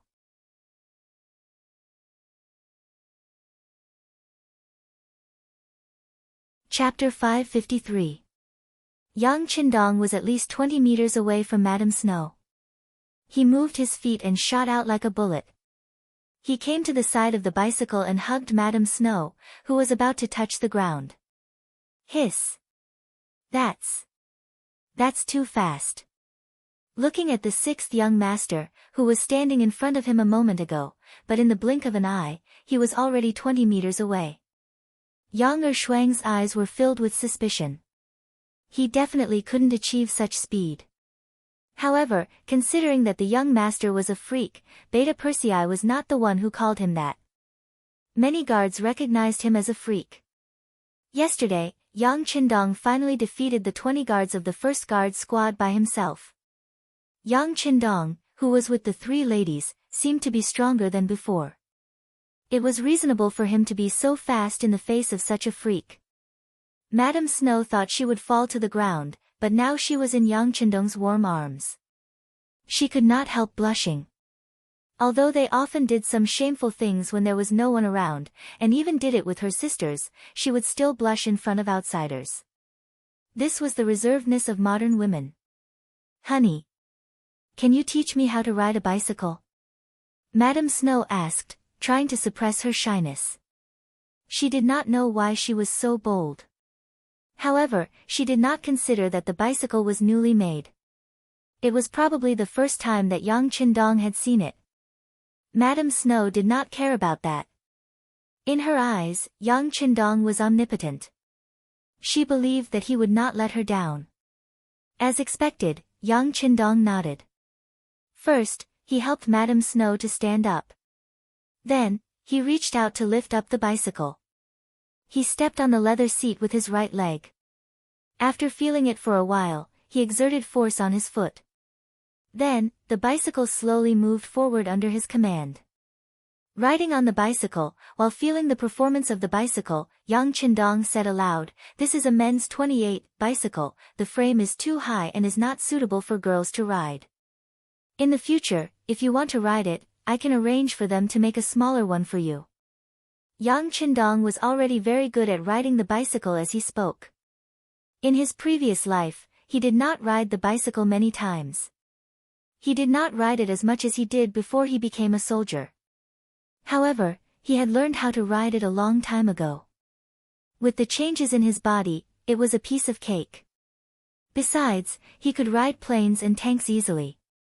This was child's play. Under his manipulation, it didn't take long for him to ride the bicycle with both hands. Compared with other people who would fall down if they gripped the handle too hard, Yang Qindong could ride it so well without holding the handle. This scene instantly made the three ladies admire him. Even the maidservants were trying their best to hold back their screams as their bodies trembled with excitement. The maids who could serve Yang Qindong were happy and unlucky. They were happy because they could often see the sixth young master, the man they admired so many times in their hearts. They were unhappy because they had been with Yang Qindong for a long time. They were always willing to compare other men with him. How could there be any comparison? If they kept going back and forth, other men would naturally not enter their eyes. This would greatly affect their marriage in the future. Of course, these maids had a dream in their hearts, that was, to be favored by Yang Qindong one day, even if they could only be his concubine. Just like in some rich families, the maids, especially the beautiful ones, might fly to the branches and become phoenixes. However, for some reason, Yang Qindong never did that. At least, no maids could have such an honor. But it did not matter. If they could not do it now, they could wait. There should be a chance. After riding the bicycle for a while, Yang Qindong found that all the functions of the bicycle were very good. The running in of all the parts was also very smooth. He could not help but feel satisfied and stopped the bicycle elegantly. Seeing this scene, the women's eyes were full of stars. Their admiration was very clear. "Ha, come on, sit on the back seat and try it." Yang Qindong smiled and pointed to the back seat of the bicycle. Can I? Madame Shui was obviously eager to try, but she still asked shyly. Sister Su, Sister Shui is timid. You can try it. Hu Yan saw Madame Shui's shyness and could not help but smile at Su Monaire, who was sitting beside her. Okay. Su Monaire naturally knew that Hu Yan was provoking Sister Shui, but she still nodded cooperatively. She looked as if she wanted to get up, so did she. Madame Shui could not take it anymore. Without hesitation, she leaned over and sat on the back seat of the bicycle. Ha! Looking at Madame Shui's anxious look, Yang Qindong could not help but laugh. Then he said, "Hold on tight to my waist." Then the bicycle sped up like a gust of wind, reaching a speed of at least 40 kilometers per hour. Madame Shui, who was sitting on the back seat, could only feel the things in front of her flying backward. She was so excited that she hugged Yang Qindong's waist tightly. She looked happy. After Madame Shui, Yang Qindong picked up Hu Yan and Su Monaire. He had no choice. When there were many women, everything required fairness. After riding the bicycle for more than an hour, Yang Qindong was sweating a little. Satisfied, he stopped the bicycle and pointed at Beta Persei, who was drooling not far away, and said, "Come on, try it. Look at you, your clothes are wet with saliva." Ah! When Yang Qindong pointed at him, Beta Persei quickly looked down at his military uniform, but there was nothing there. Then he heard a woman's laughter. Only then did he realize that the young master was teasing him. However, he didn't care so much anymore. He smiled and strode toward the bicycle. Just now, he had seen the sixth young master ride for a long time and thought that he was familiar with the technique. In addition, he was tall and had long legs, so it should not be a problem for him to control it. Yang Qindong returned to Hu Yan and the others. As soon as he sat on the chair, someone fed him all kinds of fruits. He looked very comfortable. Plop! Just as Yang Qindong ate a piece of orange, the sound of something hitting the ground was heard. Needless to say, it was Beta Persei who did not control the bicycle well and fell to the ground. It was not necessary to control the bicycle well with the length of one's legs. In a situation where he did not know how to master balance, and it was his first contact, Beta Persei quickly made a fool of himself and fell to the ground. Because of his tall stature, the fall made a lot of noise. His posture was also very inelegant. One of his left thighs and half of his body were under the bicycle. Ha, ha ha ha. The madams were stimulated by this scene and laughed. Obviously, they had forgotten the scene where they fell while riding the bicycle.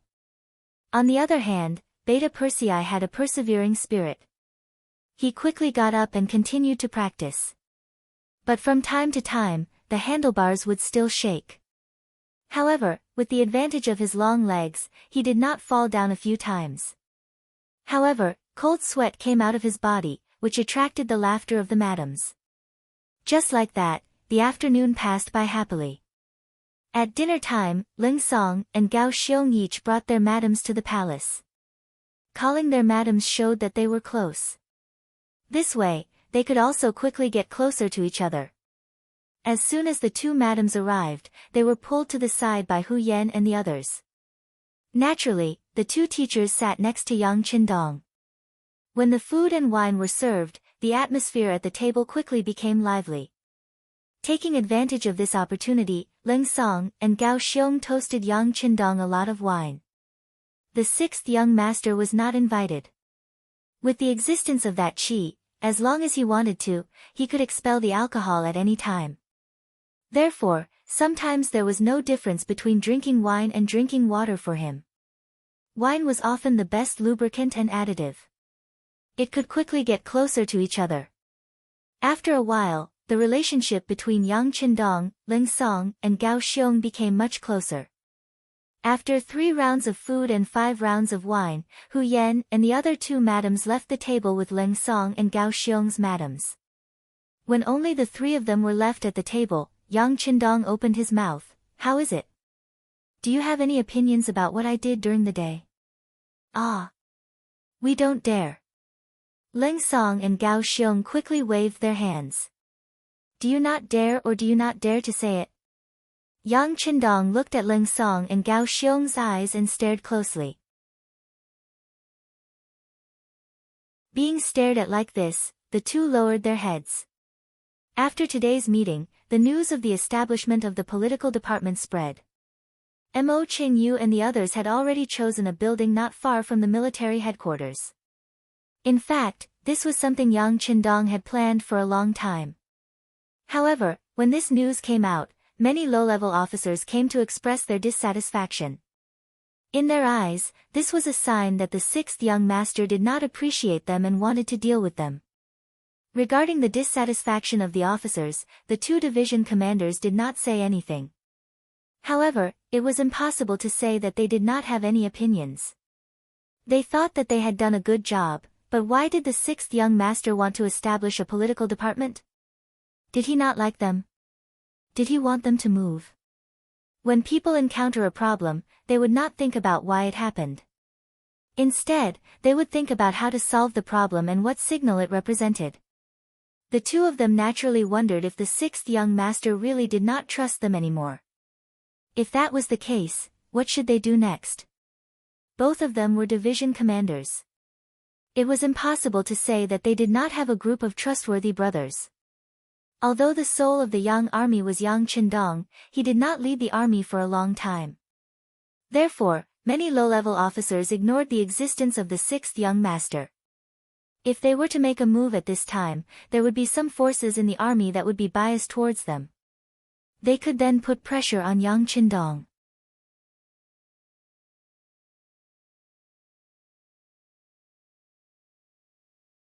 Chapter 554. Of course, this was just a thought. They wouldn't actually do it. After all, he had only set up the political department. He hadn't done anything to them yet, had he?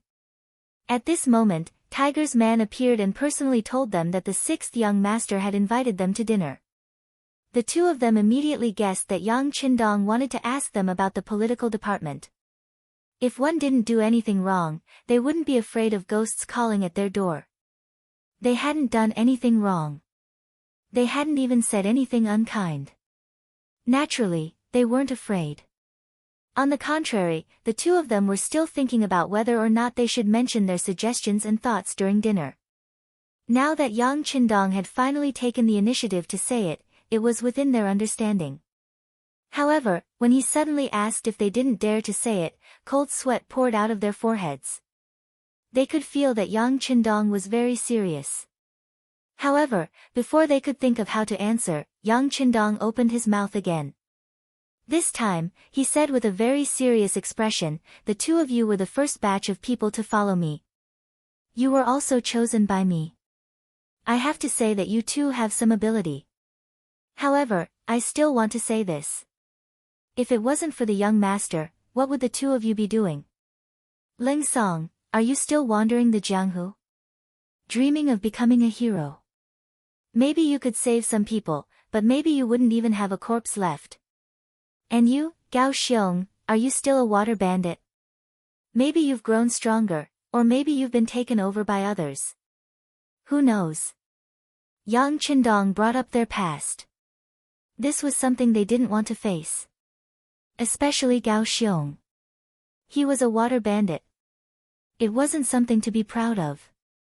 In the past, when someone brought it up, he would very likely fight with them. However, this matter was brought up by Yang Qindong. He couldn't say anything. After all, what he said was the truth. The two of them stopped talking. Yang Qindong continued, now that the two of you are the leaders of a division, I naturally trust you. But do you really have nothing to worry about? I don't know if you've ever thought about it, but if one day, someone uses your past as an excuse to attack you and even wants to deal with you, what will you do? Am I covering up for your little problems? Or do you support those people to take you down? This. Ling Song and Gao Xiong wanted to explain. But no one was perfect. Who could guarantee that they wouldn't make any mistakes and wouldn't have any problems? If someone really did not want to let it go, that small problem could become a big problem. He thought that if that was really the case, not to mention keeping his position, even keeping his life would be a difficult matter. Due to the environment they had grown up in, it was destined that they were innately incompetent when it came to scheming against each other and fighting for power. This was their shortcoming. If someone really wanted to use such methods against them, they would be powerless to fight back. Their expressions kept changing. Yang Qindong saw all of this. He let out a long sigh. If I say that the establishment of the political department is a form of protection for you, would you believe me? With the existence of the political department, there will be someone to supervise your authority. While you make fewer mistakes, the political department can also share some of the firepower for you. Isn't this the best of both worlds? Moreover, your authority won't be reduced. It's just that there's an extra procedure when promoting officers. But for those officers who are truly capable and perform well, would there be any problems because of an extra check? On the other hand, it's those problematic officers who want to take advantage of others who will have a headache. After Yang Qindong's analysis, Ling Song and Gao Xiong suddenly felt enlightened. Yes, the establishment of the political department had nothing to do with them. As long as they performed well, there wouldn't be any problems. After all, the political department's minister was the sixth young master himself. Since that was the case, what else did they have to worry about? As the saying goes, if one's heart is clean, one's body is full of righteousness. They didn't rely on other methods to be promoted. In fact, as they became division commanders, the first step of promotion could only be decided by Yang Qindong. Since that was the case, what were they worried about? After thinking it through, Ling Song and Gao Xiong's faces were full of shame. Sixth young master, we were wrong. Our thinking was too simple. Yang Qindong could tell that the two sincerely admitted their mistakes. He let out a long sigh and said, don't be afraid of making mistakes. Just don't make them again in the future. Since you know your mistakes, you have to contribute to the establishment of the political department. You have to help when you should.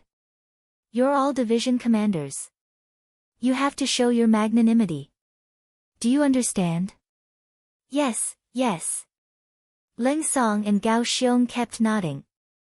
These words made them understand Yang Qindong's painstaking efforts. Thinking about it, they had been thinking too much. With the sixth young master's influence and power, if he really didn't like them, would he still need to establish a political department to deal with them? He only needed to say a few words and give a few instructions. The knot in the hearts of the two division commanders was untied. As long as they didn't panic, they would even tell the other junior officers what he said. A truly knowledgeable person would know what to do. With the internal situation stabilized, Yang Qindong could finally rest assured. As for the establishment of the political department, not to mention that some of the officers were already showing signs of arrogance, even if they weren't, it would still be established. If the power wasn't distributed, it would be too centralized. Once there was a problem, it would be a headache to solve. Since that was the case, it was better to nip everything in the bud. With these words, plus the fact that he invited the 2 division commanders and their wives to the palace for the banquet tonight, there shouldn't be a problem in stabilizing the morale of the army. Once the army was stable, it would naturally be able to display its greatest strength in the war. This was also what Yang Qindong was concerned about. Sure enough, the next morning, after Ling Song and Gao Xiong went to the military headquarters and talked to some of the officers of the regiment, battalion, and even company level, the establishment of the political department was no longer hindered by anyone. On the contrary, there were many people who came to show their goodwill and help. This showed the new situation of the military and government being one family. In the blink of an eye, 3 days had passed. When the new morning arrived, Yang Qindong changed into the marshal's uniform. Under the reluctant gaze of the 3 wives, of course, the 3 wives were separated from their husbands on the bed. They couldn't get out of bed after a night of torment. They only wanted to satisfy Yang Qindong. They also wanted a child, so naturally, they were willing to do so. Yang Qindong strode out of the palace. The first Shang dynasty was the first unified dynasty on Ryukyu Island. Its official name was the Shang dynasty. In order to distinguish it from the second Shang dynasty, it was usually called the first Shang dynasty. The first Shang dynasty had a total of 7 generations, from the first Shang Si king to the last Shangde king. It was only established 63 years before it was destroyed due to internal strife. Yang Qindong's appearance added to this situation. Of course, he didn't feel the slightest bit of guilt towards the destruction of a country other than the foreign races.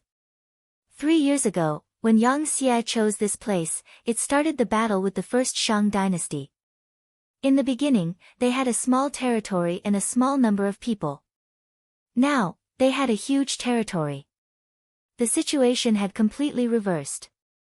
The child that wasn't valued in the past had now grown into a colossal existence. In the end, it was going to open its bloody mouth and swallow up the last of the New North, reunifying this place. As if they had long sensed that the day of the final battle would come, the first Shang dynasty, whose sea passage had been sealed, began to display their potential to survive. Especially after the land in Taichung was occupied, they accumulated more strength to develop. A person's potential was always limitless. It was as if the greater the pressure, the greater the motivation. In less than 2 years, they had replicated close to 50 Xiangyang cannons. They either installed them on the ships or placed them in front of the docks. It was as if they were going to fight to the death. On land, not only did they replicate some of the lower-grade guns, they also dug countless trenches in the hundreds of acres of land that led to the New North from Taichung. These trenches were intertwined, and because of the terrain, there were high and low trenches. Soldiers armed with guns, bows and arrows, as well as swords and spears, were lying in ambush here. If the mercenaries really barged in and entered this chaotic trench, then the advanced firearms in their hands would be greatly suppressed. They would even have to choose to engage in close combat, and the losses would be immeasurable. There were more than 200 large and small warships waiting at the docks. On the shore, there were better protected cannons that could shoot for a mile as support. In addition, the entrance to Keelung port was originally a little narrow, making it easy to defend but hard to attack. On land, there were intertwined trenches that were like the blood vessels in the human body.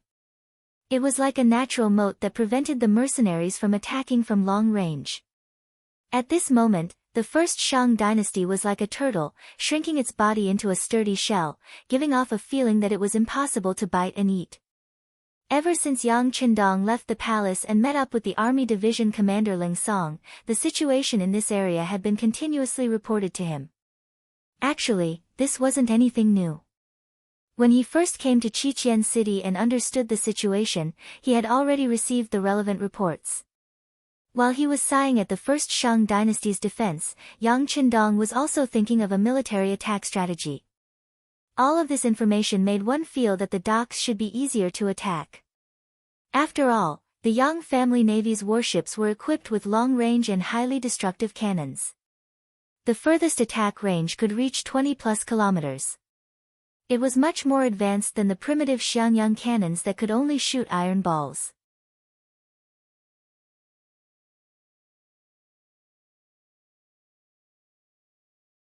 Chapter 555. But the navy was still the navy. If it was a naval battle, with the strength of the Yang family's navy, there was no need to be afraid of anyone. But this time, what they wanted to do was to occupy the dock and land, which was a lot more troublesome. Advanced artillery could allow the navy to take down Keelung port, but in the end, they still had to land. The dock was originally a huge slope, which meant that the soldiers needed to attack it. This was equivalent to putting their bodies in the hands of the enemy. Maybe they could take it down, but they didn't know how much they would have to pay. In comparison, if the army could make a breakthrough, then the navy only needed to provide artillery support, which was much simpler. But what should they do when facing the countless trenches? On this issue, some officers put forward various ideas, especially the newly established staff department in the military. They proposed to flood the trenches. As long as a large amount of seawater was poured into the trenches, the enemy hiding here wouldn't come out and wouldn't retreat. In this way, the initiative of the war would naturally be in their hands. It had to be said that the idea was good, but it was too difficult to implement. First, they had to solve the problem of water. Although there was no shortage of water nearby, how could they draw the seawater into the trenches? It had to be known that the terrain here was high and low. And even if they could borrow the large water pump made by the munitions factory and the power plant to bring the seawater here, did they consider the amount of work? Besides, the enemy wouldn't just wait there and wait for you to flood them. Wouldn't they find a way to drain the water away? In the end, they really didn't know when to stop. Some also said that they could use grenades to open the way and blow up the trenches. This method was not feasible. First, they didn't know where the enemy was. If there were no enemies, wouldn't it be a waste of grenades to blow up the trenches? The number of grenades needed to cover a few hundred acres of land was too large. Second, if you just blew up a trench and thought it was safe, but the enemy moved here in time, wouldn't it be suicide to rush in without any preparation? So whether it was flooding or using grenades to open the way, they were all rejected. In the end, all eyes were on Yang Qindong. It seemed that in their eyes, there was nothing in the world that could make things difficult for the sixth young master. Facing the anticipation of the crowd, Yang Qindong displayed the bearing of a leader. His face was full of confidence, as if he was telling everyone that none of this was a problem. As for how he was going to solve it, he never said. Now that Yang Qindong had finally arrived at the front line and could already see the crisscrossing trenches in the distance, Ling Song and the other army officers once again placed their expectant gazes on Yang Qindong. Today's weather is good, very good. Yang Qindong didn't seem to notice that everyone was looking at him. Instead, he looked up at the sky and seemed to be in a good mood. Among the officers who didn't know why the sixth young master said this, some of the more impatient ones couldn't help but ask for a solution. But Yang Qindong's voice was a step ahead of the others. What's the rush? Didn't we agree that the attack will officially start at 9 o'clock? Just let the soldiers conserve their energy. After being pointed out by Yang Qindong, the officers really didn't know what to say. Some people couldn't help but look at their watches. It was not even 8:20 yet, which meant that they still had 40 minutes to prepare. That was equivalent to going down and watching how the sixth young master would create a miracle. Everyone was waiting. In the entire frontline command post, only the occasional ticking sound of the watch on each officer's wrist came from time to time. The silence lasted for more than 20 minutes until it was 8:50 a.m. Suddenly, there was a commotion among the soldiers of the various regiments and battalions. What's going on? As the commander of the 1st Division of the army, and also the only division commander of the army, seeing that the battle was imminent and the sixth young master was by his side, but the soldiers suddenly acted strangely, he was very dissatisfied. He was even more afraid that the sixth young master would blame him, so he immediately looked at the 2nd Regiment commander Luo Pa beside him. Luo Pa naturally understood the meaning behind it and hurriedly walked out of the frontline command post. But before he could ask the soldiers what was going on, he saw everyone's hand gestures. He couldn't help but look up at the sky. The scene that appeared in front of him gave him a big fright. In the originally clear blue sky, there were suddenly 20 large balloons flying in the air. Visible flames could be seen under the balloons as they slowly moved towards the battlefield. This is the Eagle Unit. Luo Pa was also one of the senior officers in the military, so he naturally knew of the existence of the Eagle Unit. He also knew that the training of this unit was very mysterious. Even he didn't know the details. The only thing he knew was that the military would provide a large amount of military pay to them every month. Considering that it was directly approved by the 6th young master, the officers below him didn't have any complaints. But they never thought that this unit would actually be an army, and that there would be 20 of them. When they appeared in the sky, they immediately gave people a feeling of the might of gods. People of that era, even if they were educated, most of them would only know how to read and do accounting. Only a very small number of people would study ancient studies. These people could already be called great scholars, great scholars. But without exception, these scholars wouldn't study the matter of the birth of all things. In their view, it was just an unorthodox method, just a strange technique that couldn't be put on the table. It was under this kind of thinking that made them feel a sense of reverence towards the heaven and earth that they had never studied and understood. It was just like how the legends said that people could fly into the sky and travel through the earth. That was just a legend. It was something that only the mighty and immortals could do. It was impossible for humans to do it. Just as everyone thought so, the Eagle Unit appeared. Not only did they appear, but they also soared in the sky. Although the distance between them and the ground was less than 200 meters, this was already beyond the expectations of humans at that time. Some superstitious soldiers even began to put down the guns in their hands and kneel on the ground to worship. They couldn't be blamed for doing so. Decades of influence made it difficult for them to come into contact with such profound matters. Although those who could become the cold vanguard had a certain degree of cultural foundation, for most soldiers, it was limited to reading and reading maps. Sorry, they didn't have the time to learn anything more profound, and they couldn't learn it. Luo Pa's knowledge was naturally different from ordinary soldiers. But even so, he was still shocked by the sudden appearance of the Eagle Unit in the sky, so much so that he forgot to report what he saw to his division commander. Only when the 3rd Regiment's commander Wuxing also walked out from the command center and stood beside him, similarly revealing an expression of disbelief as he looked at the sky, did Luo Pa finally come back to his senses. Then, he pulled this former subordinate of his and strode back to the command center. Since the two commanders had both returned, Ling Song looked over with an inquiring look. Wuxing was still in shock and naturally couldn't answer. Luo Pa's excitement and agitation had calmed down a lot. He could now use words to explain the reason. Reporting to Division Commander, the Eagle Unit has appeared above our heads. They are hanging high in the sky, no different from gods. What? Upon hearing this answer, Ling Song's first thought was to ask if there was something wrong with his head. But considering that the 6th young master was right beside him, Luo Pa shouldn't have said something like this without thinking. In the end, he didn't question him. Instead, he strode out of the command center and said, "I'll go take a look." The truth was the truth. It wouldn't disappear just because someone saw it. When Ling Song and the other officers returned to the command center, everyone looked at Yang Qindong with a lot more respect.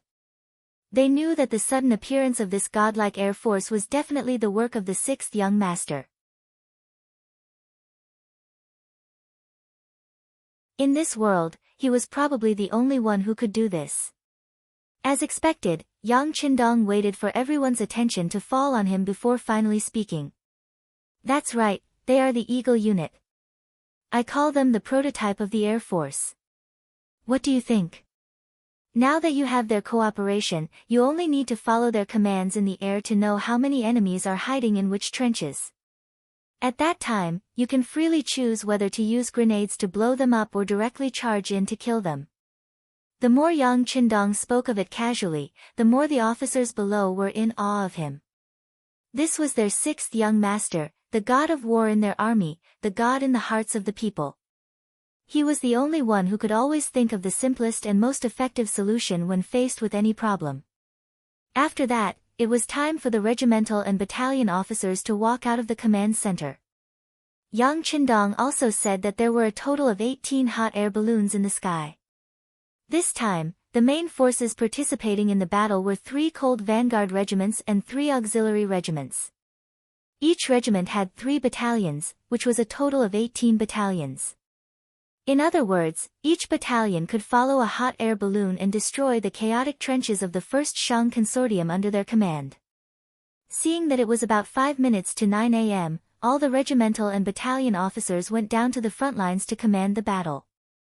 When the news spread, all the soldiers knew that the hot air balloon above their heads was actually their ally, their comrade. Their morale skyrocketed, and the faces of the soldiers turned red as if they had been injected with some kind of hormone. In comparison, the 1st Shang Consortium soldiers who were hiding in the trenches like ostriches were dumbfounded.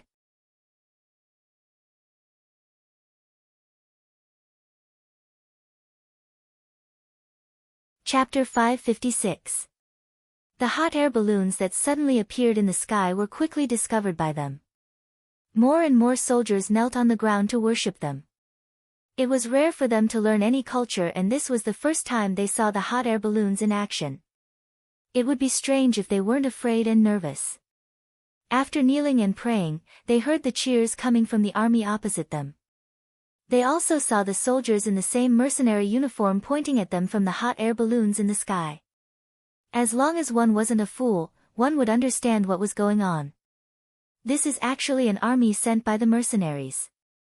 Could it be that they have received the approval of the heavens and are here to destroy us? Even the heavens want to take care of them. How are we going to fight this battle? No matter where we hide, they will be able to see us clearly. Won't we still become their targets? The discussions of the soldiers grew louder and louder. It had already caused a huge impact, and the morale of the soldiers had also fallen to the lowest point. The generals of the 1st Shang dynasty also felt that it was inconceivable. They were also concerned about the morale of the soldiers.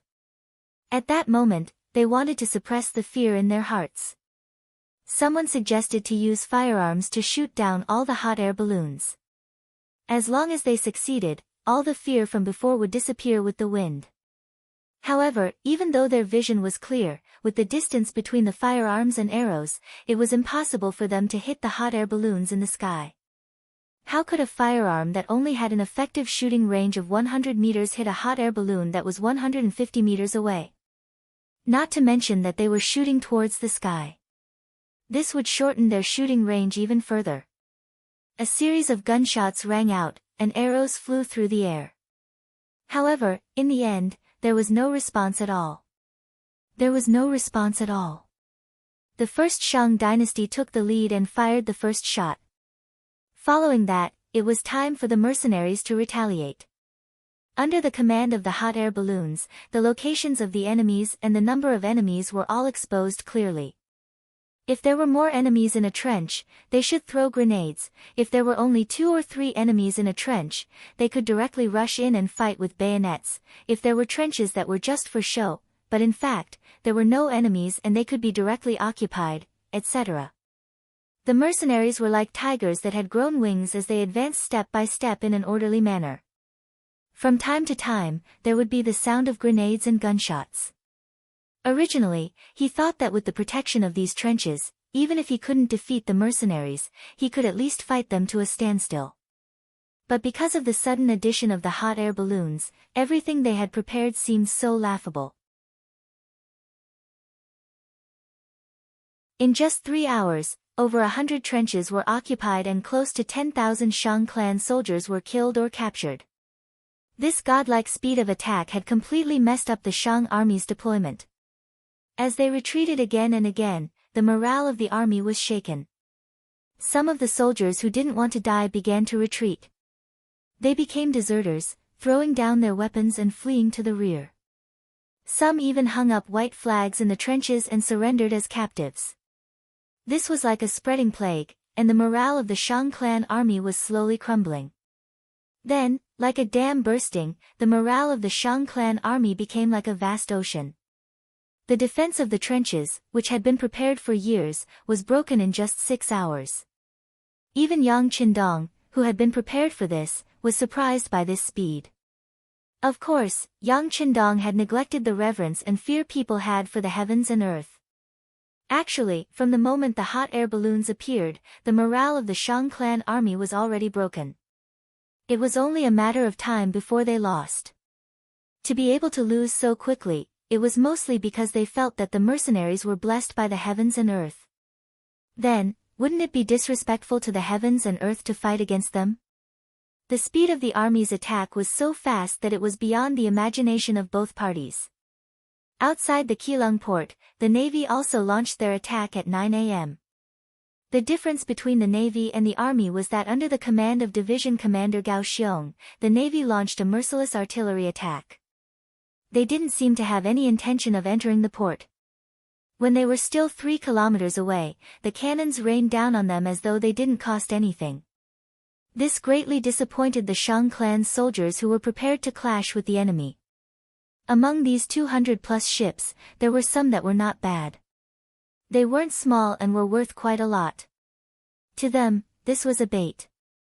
Whoever saw such a good ship wouldn't want to let it go easily and would want to use it for themselves. If they had such thoughts, they would have to engage in close combat. If that was the case, the Xiangyang cannons could be used to attack from a distance of 1 li away.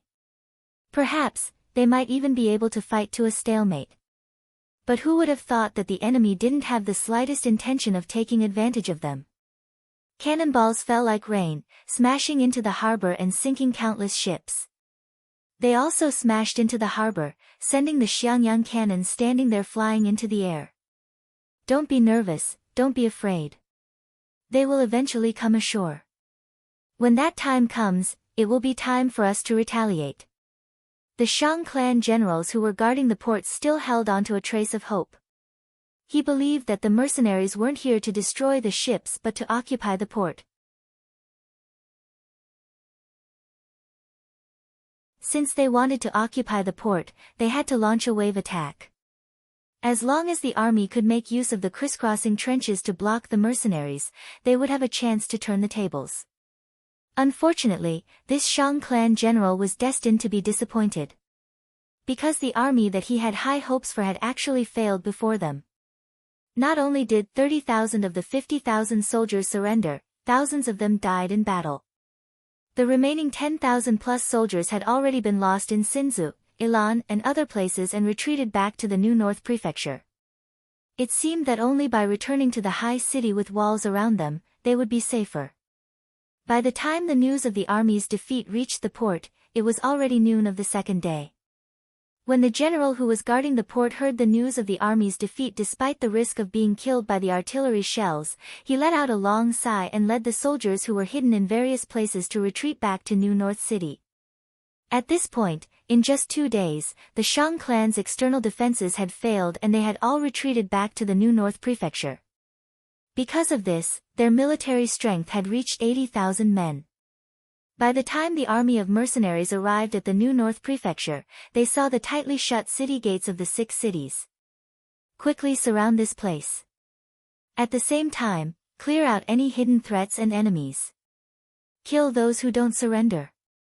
Leng Song, the commander of the 1st Division of the Leng Vanguard Army, gave the order and thousands of soldiers started to get busy. On the 4th day of the war, Jilong Port changed hands. After clearing out all the obstacles, the Navy's ships finally entered and aimed their cannons at the New North Prefecture. The range of the cannons here was enough to reach the New North Prefecture. On the 5th day of the war, Yang Qindong leisurely arrived at the New North Prefecture. Since there were 6 city gates here, it could be seen that this was a big city. He didn't want such a big city to be destroyed by artillery shells. Yang Qindong pointed forward and said majestically, "Department Head Yang, the rest is up to you." Department Head Yang Qindong, Yang Shan, was originally the assistant minister of the Ming dynasty's Ministry of Rites. During the Tumu Castle incident, he was saved by Yang Qindong and followed Zhu Qizhen to Nanjing. After the southern Ming dynasty was established in Yingtian Prefecture, he was appointed as the left assistant minister of the Ministry of Rites. However, because he offended Minister Lu De, he had no choice but to go to Baiming and was saved by Yang Qindong. After being sent to Qiqian City, he was appointed as the Minister of Foreign Affairs with his own abilities. Yang Shan was good at arguing. Sending him to the first Shang clan to persuade them to surrender was the most appropriate choice. Ever since he came to Qiqian City, Yang Shan's horizons were broadened. Later on, because he was old friends with Yu Qian, he was recommended to be the Minister of Foreign Affairs. Yang Shan, who was ambitious and wanted to do great things, didn't have much of an idea after taking up the position. Qiqian City didn't even have a country, how could there be diplomacy? Although there were many countries that he dealt with on the sea, those people didn't even have the qualifications to come to the island. His position as a department head was just a facade. After waiting until now, he finally had a chance to perform properly. Furthermore, it was right under the nose of Yang Qindong. He knew that this sixth young master had a high status in Qiqian City. How could he not want to perform well? Yang Shan, who was called out, didn't even think twice. He didn't even consider whether his life would be in danger after entering the New North Prefecture. He straightened his clothes and strode towards the city gate with the two guards in charge of protecting him. Yang Shan revealed his identity when he reached the city gates. After waiting for about an incense's time, he entered the city on a basket placed down from the city gate tower. Young master, can he do it? Seeing Yang Shan and his two bodyguards enter the city, Tiger's Mane asked worriedly. Whether it works or not, we still have to try. Yang Qindong chuckled, making it impossible for others to see what he was thinking.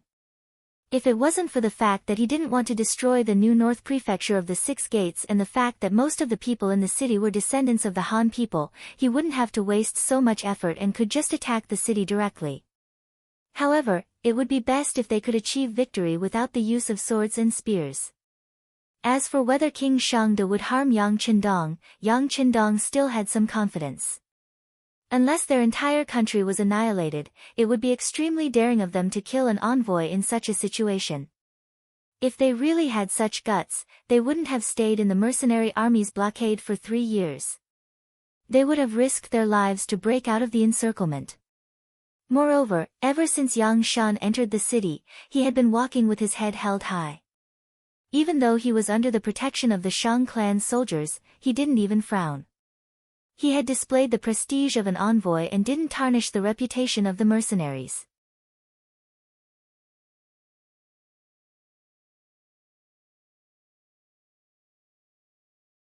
Chapter 557. Of course, it was because of his performance that the soldiers were even more fearful of him. When they thought about how the New North City was already surrounded, they didn't dare to underestimate this powerful military envoy. The first Shang dynasty had only been established for about 40 years and the palace still looked very majestic. Of course, for Yang Shan, who had served as an official of the great Ming dynasty, he was still a little petty. Therefore, along the way, he looked straight ahead, and his footsteps were steady, giving people a sense of confidence. Yang Shan was not the only one.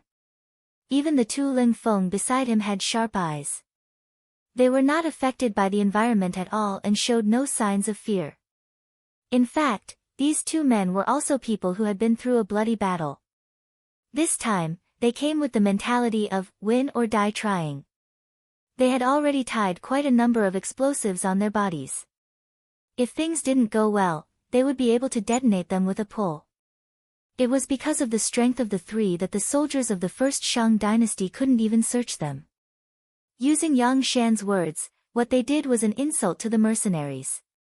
That was a heinous crime. Then, there was no need to talk and they should just fight. Compared to the upper echelons of the first Shang dynasty, the soldiers only wanted to live.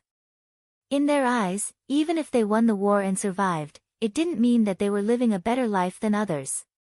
After all, in this era, soldiers belonged to the lower class and were rarely looked up to. With such thoughts, they naturally hoped that they could resolve the crisis in front of them through negotiation. Not to mention, many of them had heard through various channels that the commoners who had joined the mercenaries were living a much better life than them. Each of them had their own fields or jobs, so their lives were worry-free and they could even save a lot of money. That was the life that they wanted to live. They successfully arrived at the main hall of the palace. At this moment, all the officials of the first Shang dynasty were gathered here. Even the king, Shangde, was sitting high up. When Shangde succeeded the throne, he was only 9 years old. Now, he was only 13 years old. Moreover, he had been besieged since 3 years ago. His territory had gradually shrunk, causing him to live in anxiety and apprehension every day. Looking from afar, although he was sitting high on the dragon throne, his face was pale and his condition was not good. Crimson City's foreign minister, Yang Shan, greets your majesty the king. When they were still a dozen or so meters away from the dragon throne, Yang Shan stood still and spoke. However, he didn't bend his body in any way to express his transcendent status. Yang Shan didn't bow. Many officials of the first Shang dynasty saw this but they didn't express anything. Compared to such unnecessary etiquette, they valued their own rights more. What would happen if the battle continued? What would happen if he surrendered? When it came to patriotism, perhaps it was more of a matter for ordinary people. As people who benefited from it, of course, they would do whatever they could. Anyway, they wouldn't be able to become the king, so who would they keep their chastity for? All the officials didn't speak. Although the young king, Shangde, was unhappy, he didn't say anything about this matter. In comparison, he was also concerned about his own safety. After all, he was still a young man and he didn't want to die. Department head Yang, may I know what you have for me this time? Shangde personally went up to speak. Just from this point alone, it could be seen that the first Shang dynasty was already in a mess. Otherwise, there were some things that didn't require the king to personally go up to the front lines. Once he said something wrong, wouldn't there be no way to turn things around? Yang Shan saw everything. After being an official for dozens of years, although his other abilities weren't outstanding, in terms of observation, he was much better than the officials from the Ministry of Rights. When he saw that it was the king of a country who went up to the front lines, he had a plan in his heart. When he spoke again, he was full of confidence. Your Majesty the King, this time, I am here to rescue all of you. Right now, the mercenary army is extremely powerful and the soldiers are all elite. Their morale is high and their weapons are advanced. They have already surrounded the New North Prefecture. If it wasn't for the fact that we are all from the same country, the cannons would have been fired and the city gates would have been blasted open. I am here to give all of you a chance to live. As long as all of you surrender and open the city gates, your safety will naturally be guaranteed. The king will have to abdicate, but other than losing his authority, he can still live a comfortable life. As for the rest of the officials, it will depend on each of your abilities. Of course, your lives will definitely not be in danger. Even your personal wealth will be protected to a certain extent. After Yang Qindong listed out all of his requests, a smart official immediately asked, a certain extent of protection, is there a proportion? Yes, at least half. Yang Shan replied without hesitation. Half, only half. After the officials received this answer, they immediately began to discuss. That's right, half is a little too little. We have lost too much. Needless to say, the people who made this kind of noise must be the misers group. They belonged to the type that cared more about money than their lives. The discussion below entered Yang Shan's ears, but he acted as if he didn't hear it. He first listened quietly. When these people were almost done talking, he coughed lightly and continued, you haven't contacted the outside world for so long. I'm afraid you all still don't know what has happened, right? Speaking of which, ever since Yang Xia occupied Qiqian City, he had completely sealed off the entire Ryukyu Island from the outside world. In total, it had been more than 3 years. These officials had indeed not received any news from the outside world for a long time. When Yang Shan said this, their interest was immediately piqued. Seeing that no one spoke, Yang Shan's eyes flashed with pride. He continued, in the past 3 years, the powerful Great Ming dynasty has been divided into 3 factions.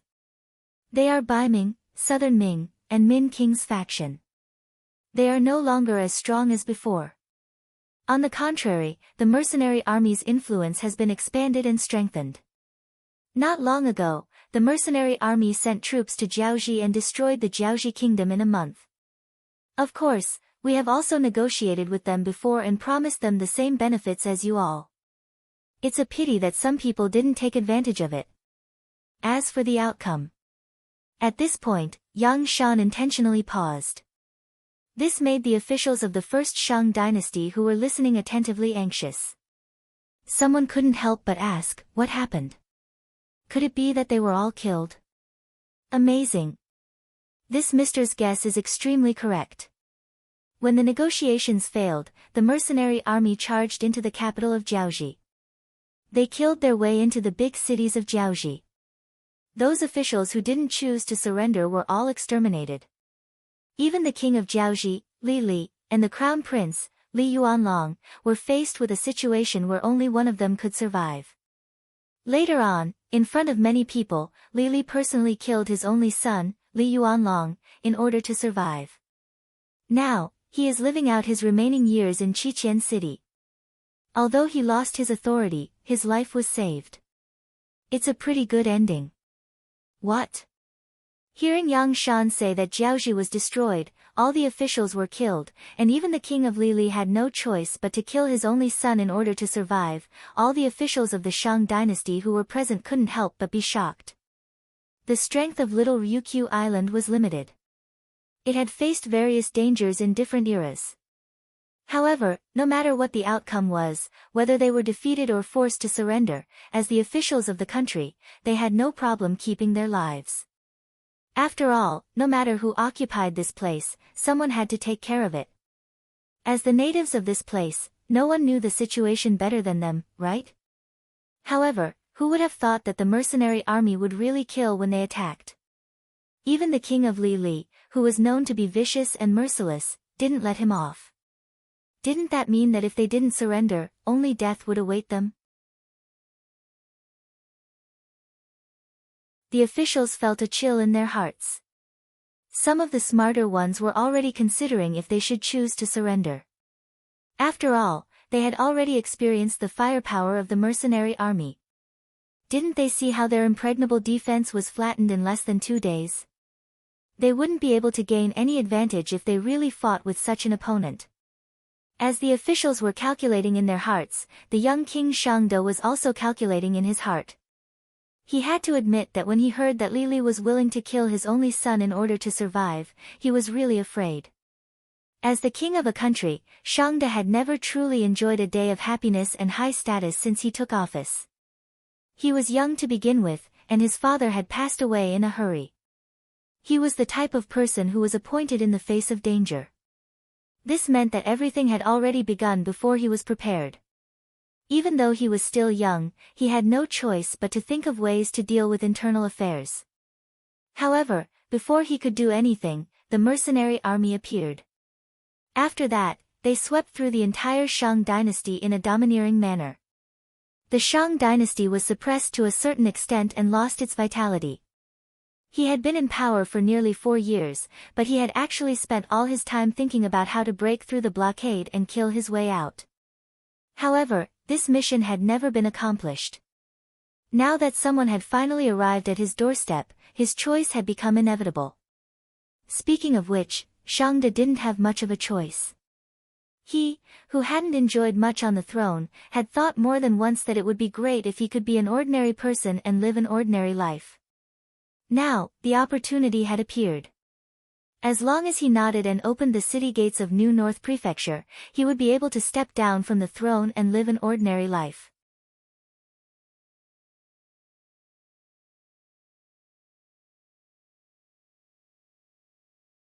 Chapter 558.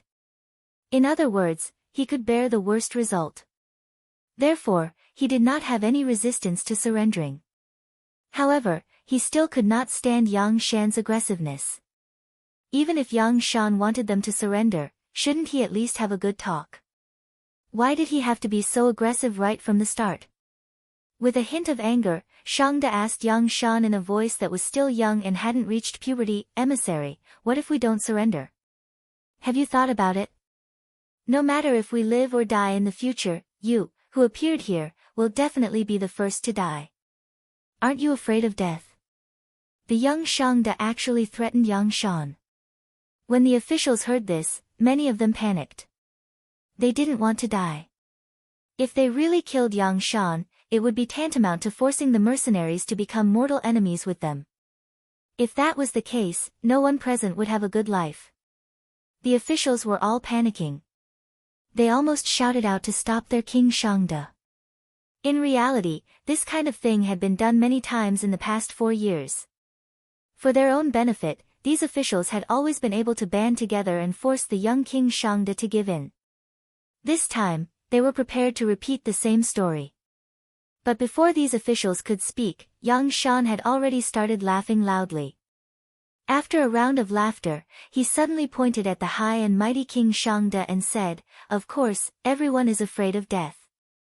But if my death can cause so many to die with me, it will be worth it." Swoosh! Just as Yang Shan finished speaking, the 2 followers of Ling Feng behind him had already pulled off the buttons on their outer robes, revealing the densely packed detonators wrapped around their waists. What is that? The sudden change in the situation caused everyone to exclaim in surprise. Some of the more knowledgeable officials couldn't help but exclaim, "That looks like something made of gunpowder." "You are indeed knowledgeable." Yang Shan nodded his head towards the minister, who spoke with a look of admiration. Then, he looked at the other ministers and introduced the item as if he was a salesman promoting his goods. "This item is called a detonator. It's a new explosive that our mercenary army has developed." After saying this, he raised his head to look at the palace. Then, he nodded and muttered to himself, "If everything is normal, these detonators should be able to completely collapse this palace." Ah! Hearing that these lightning tubes were actually so powerful, all of the officials' faces changed. Although some of them didn't think that the power of this thing was as strong as Yang Shan said, they didn't dare to gamble. They were all standing here. If it really was as Yang Shan said, wouldn't it mean that their lives would be in danger? Your Majesty, we can't defeat the mercenaries. Let's just surrender."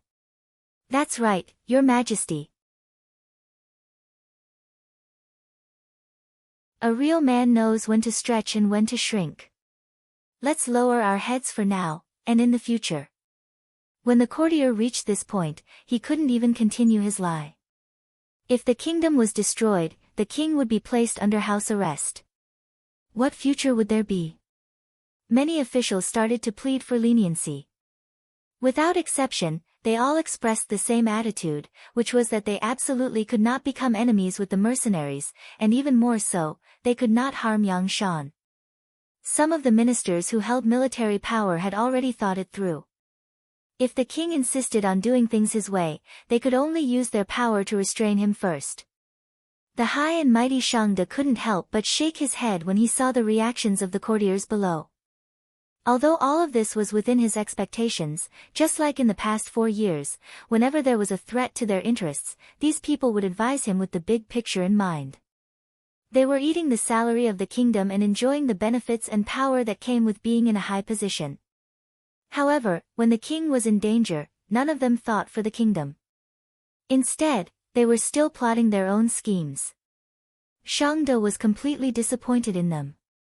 Among these courtiers, there wasn't even one who was as fearless as Yang Shan. What future did a kingdom like this have? Even if there weren't any mercenaries, the kingdom wouldn't last long. Since that was the case, forget it. If they wanted to surrender, so be it. After all, he didn't want to be the king anymore. Under the pleading of the courtiers, Shangde finally made the decision to surrender. Then, they put down their weapons and opened the city gates. the mercenaries entered the city and took over. All the courtiers, including Shangde himself, were waiting in their own residences, waiting for their fate to judge them. Yang Shan completed his mission of persuasion and walked out of the New North mansion in high spirits. Countless mercenaries and auxiliary soldiers entered the mansion in exchange for him. Not bad, well done. Yang Qindong patted Yang Shan's shoulder with a satisfied expression.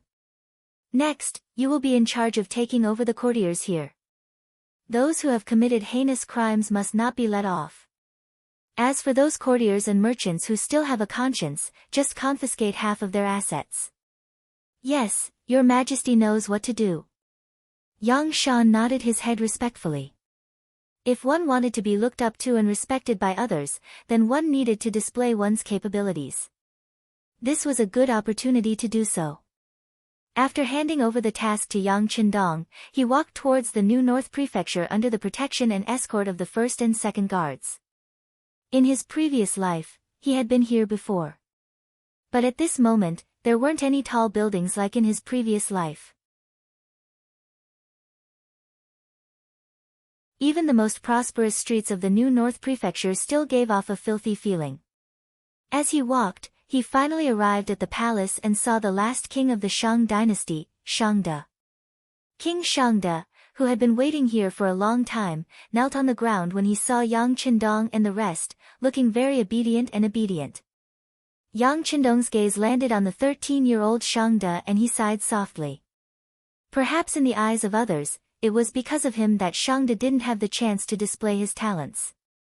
But who knew that it was because of him that Shangde's fate changed?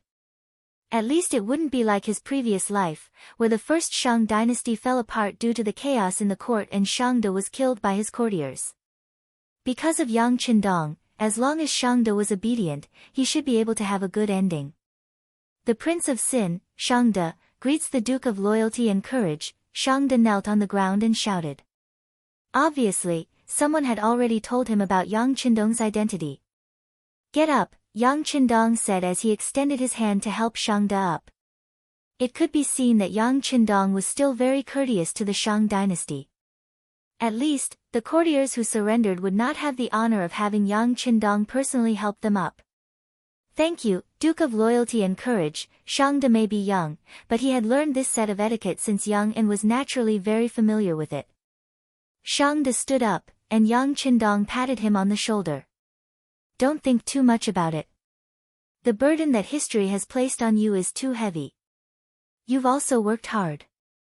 Although the results may not be satisfactory, it's not your fault. Next, I will arrange for someone to send you to Qiqian City. Your courtyard has already been built, you can live there in the future. For some reason, after hearing Yang Qindong's words, Shangde's eyes were filled with tears. At this moment, he suddenly felt that this Duke of Loyalty and Courage understood him well. Shangde knew how heavy his burden was. In the past 4 years, he had not had a good night's sleep. Now that everything had been settled, he could finally have a good night's sleep. Thinking about it, that feeling should be very good. Following the takeover of the New North Prefecture, it represented the destruction of the first Shang dynasty. After the news reached Qiqian City, Lord Yuqian, who had already prepared his men, waved his hand and 30,000 educated youths from Qiqian City entered Ilan, Taoyuan, New North, Keelung and other places under the protection of 30,000 temporary auxiliary soldiers. Presumably, it would not be long before these places were completely transformed. A new city that was different from this era would quickly rise from the ground. In a small town outside of Luang Prabang City, one of the territories of the Lansang Kingdom. For the past few days, the atmosphere here was extremely tense. Those who appeared in this area had to go through strict checks before they were allowed to enter and leave. This had disrupted the lives of the people here. However, because this area was under the control of the military, the news could not be spread out. And in this unknown small town, no one knew that the Lansang Kingdom's king, Paisai, was meeting with the Jiaoji's general, Fan Yuhai. Back then, Fan Yuhai had defended Shiyu City and fought a decisive battle with the mercenaries. After his defeat, he did not enter the city immediately. Instead, he led 20,000 elite soldiers and fled the city, becoming the strongest military force of the Jiaoji kingdom. As a general of Jiaoji that had been destroyed, Fan Yuhai still had some capabilities. In the past month, he had actually gathered 60,000 deserters from Jiaoji. Together with his 20,000 elite soldiers, he had a total of 80,000 men. With such strength, he finally had the qualifications to meet with the Lansang Kingdom's king and discuss the matter of cooperation. In the largest inn in the town, the two sides met. Fan Yuhai first explained the current situation to him. Your Majesty, everyone knows that the mercenaries are as scheming as Sima Zhao. Destroying Jiaoji is just their first step. They will not be satisfied. Furthermore, you had previously sent reinforcements to Jiaoji. At that time, you had already formed a grudge. I believe that not long after, once they have completely destroyed Jiaoji, they will raise their butcher's knife and come for you. However, I wonder if your Majesty has any countermeasures at that time? The moment both parties sat down, Fan Yuhai exaggerated the threat of the mercenaries to force the other party to make a decision and declare war on the mercenaries. Since Paisai was able to become the king, he was naturally not scared. He looked at Fan Yuhai with an unhappy expression. Don't be alarmist. Just tell me what your plan is and how confident you are. You're tuning in to the Blissful Bookshelf YouTube channel. We're so grateful for your support and don't forget to subscribe to join us on this incredible journey through captivating stories. Your generosity through donations truly makes a world of difference, as it's the primary source of revenue that allows me to expand and enhance this channel for you. Thank you from the bottom of my heart for being a part of this adventure.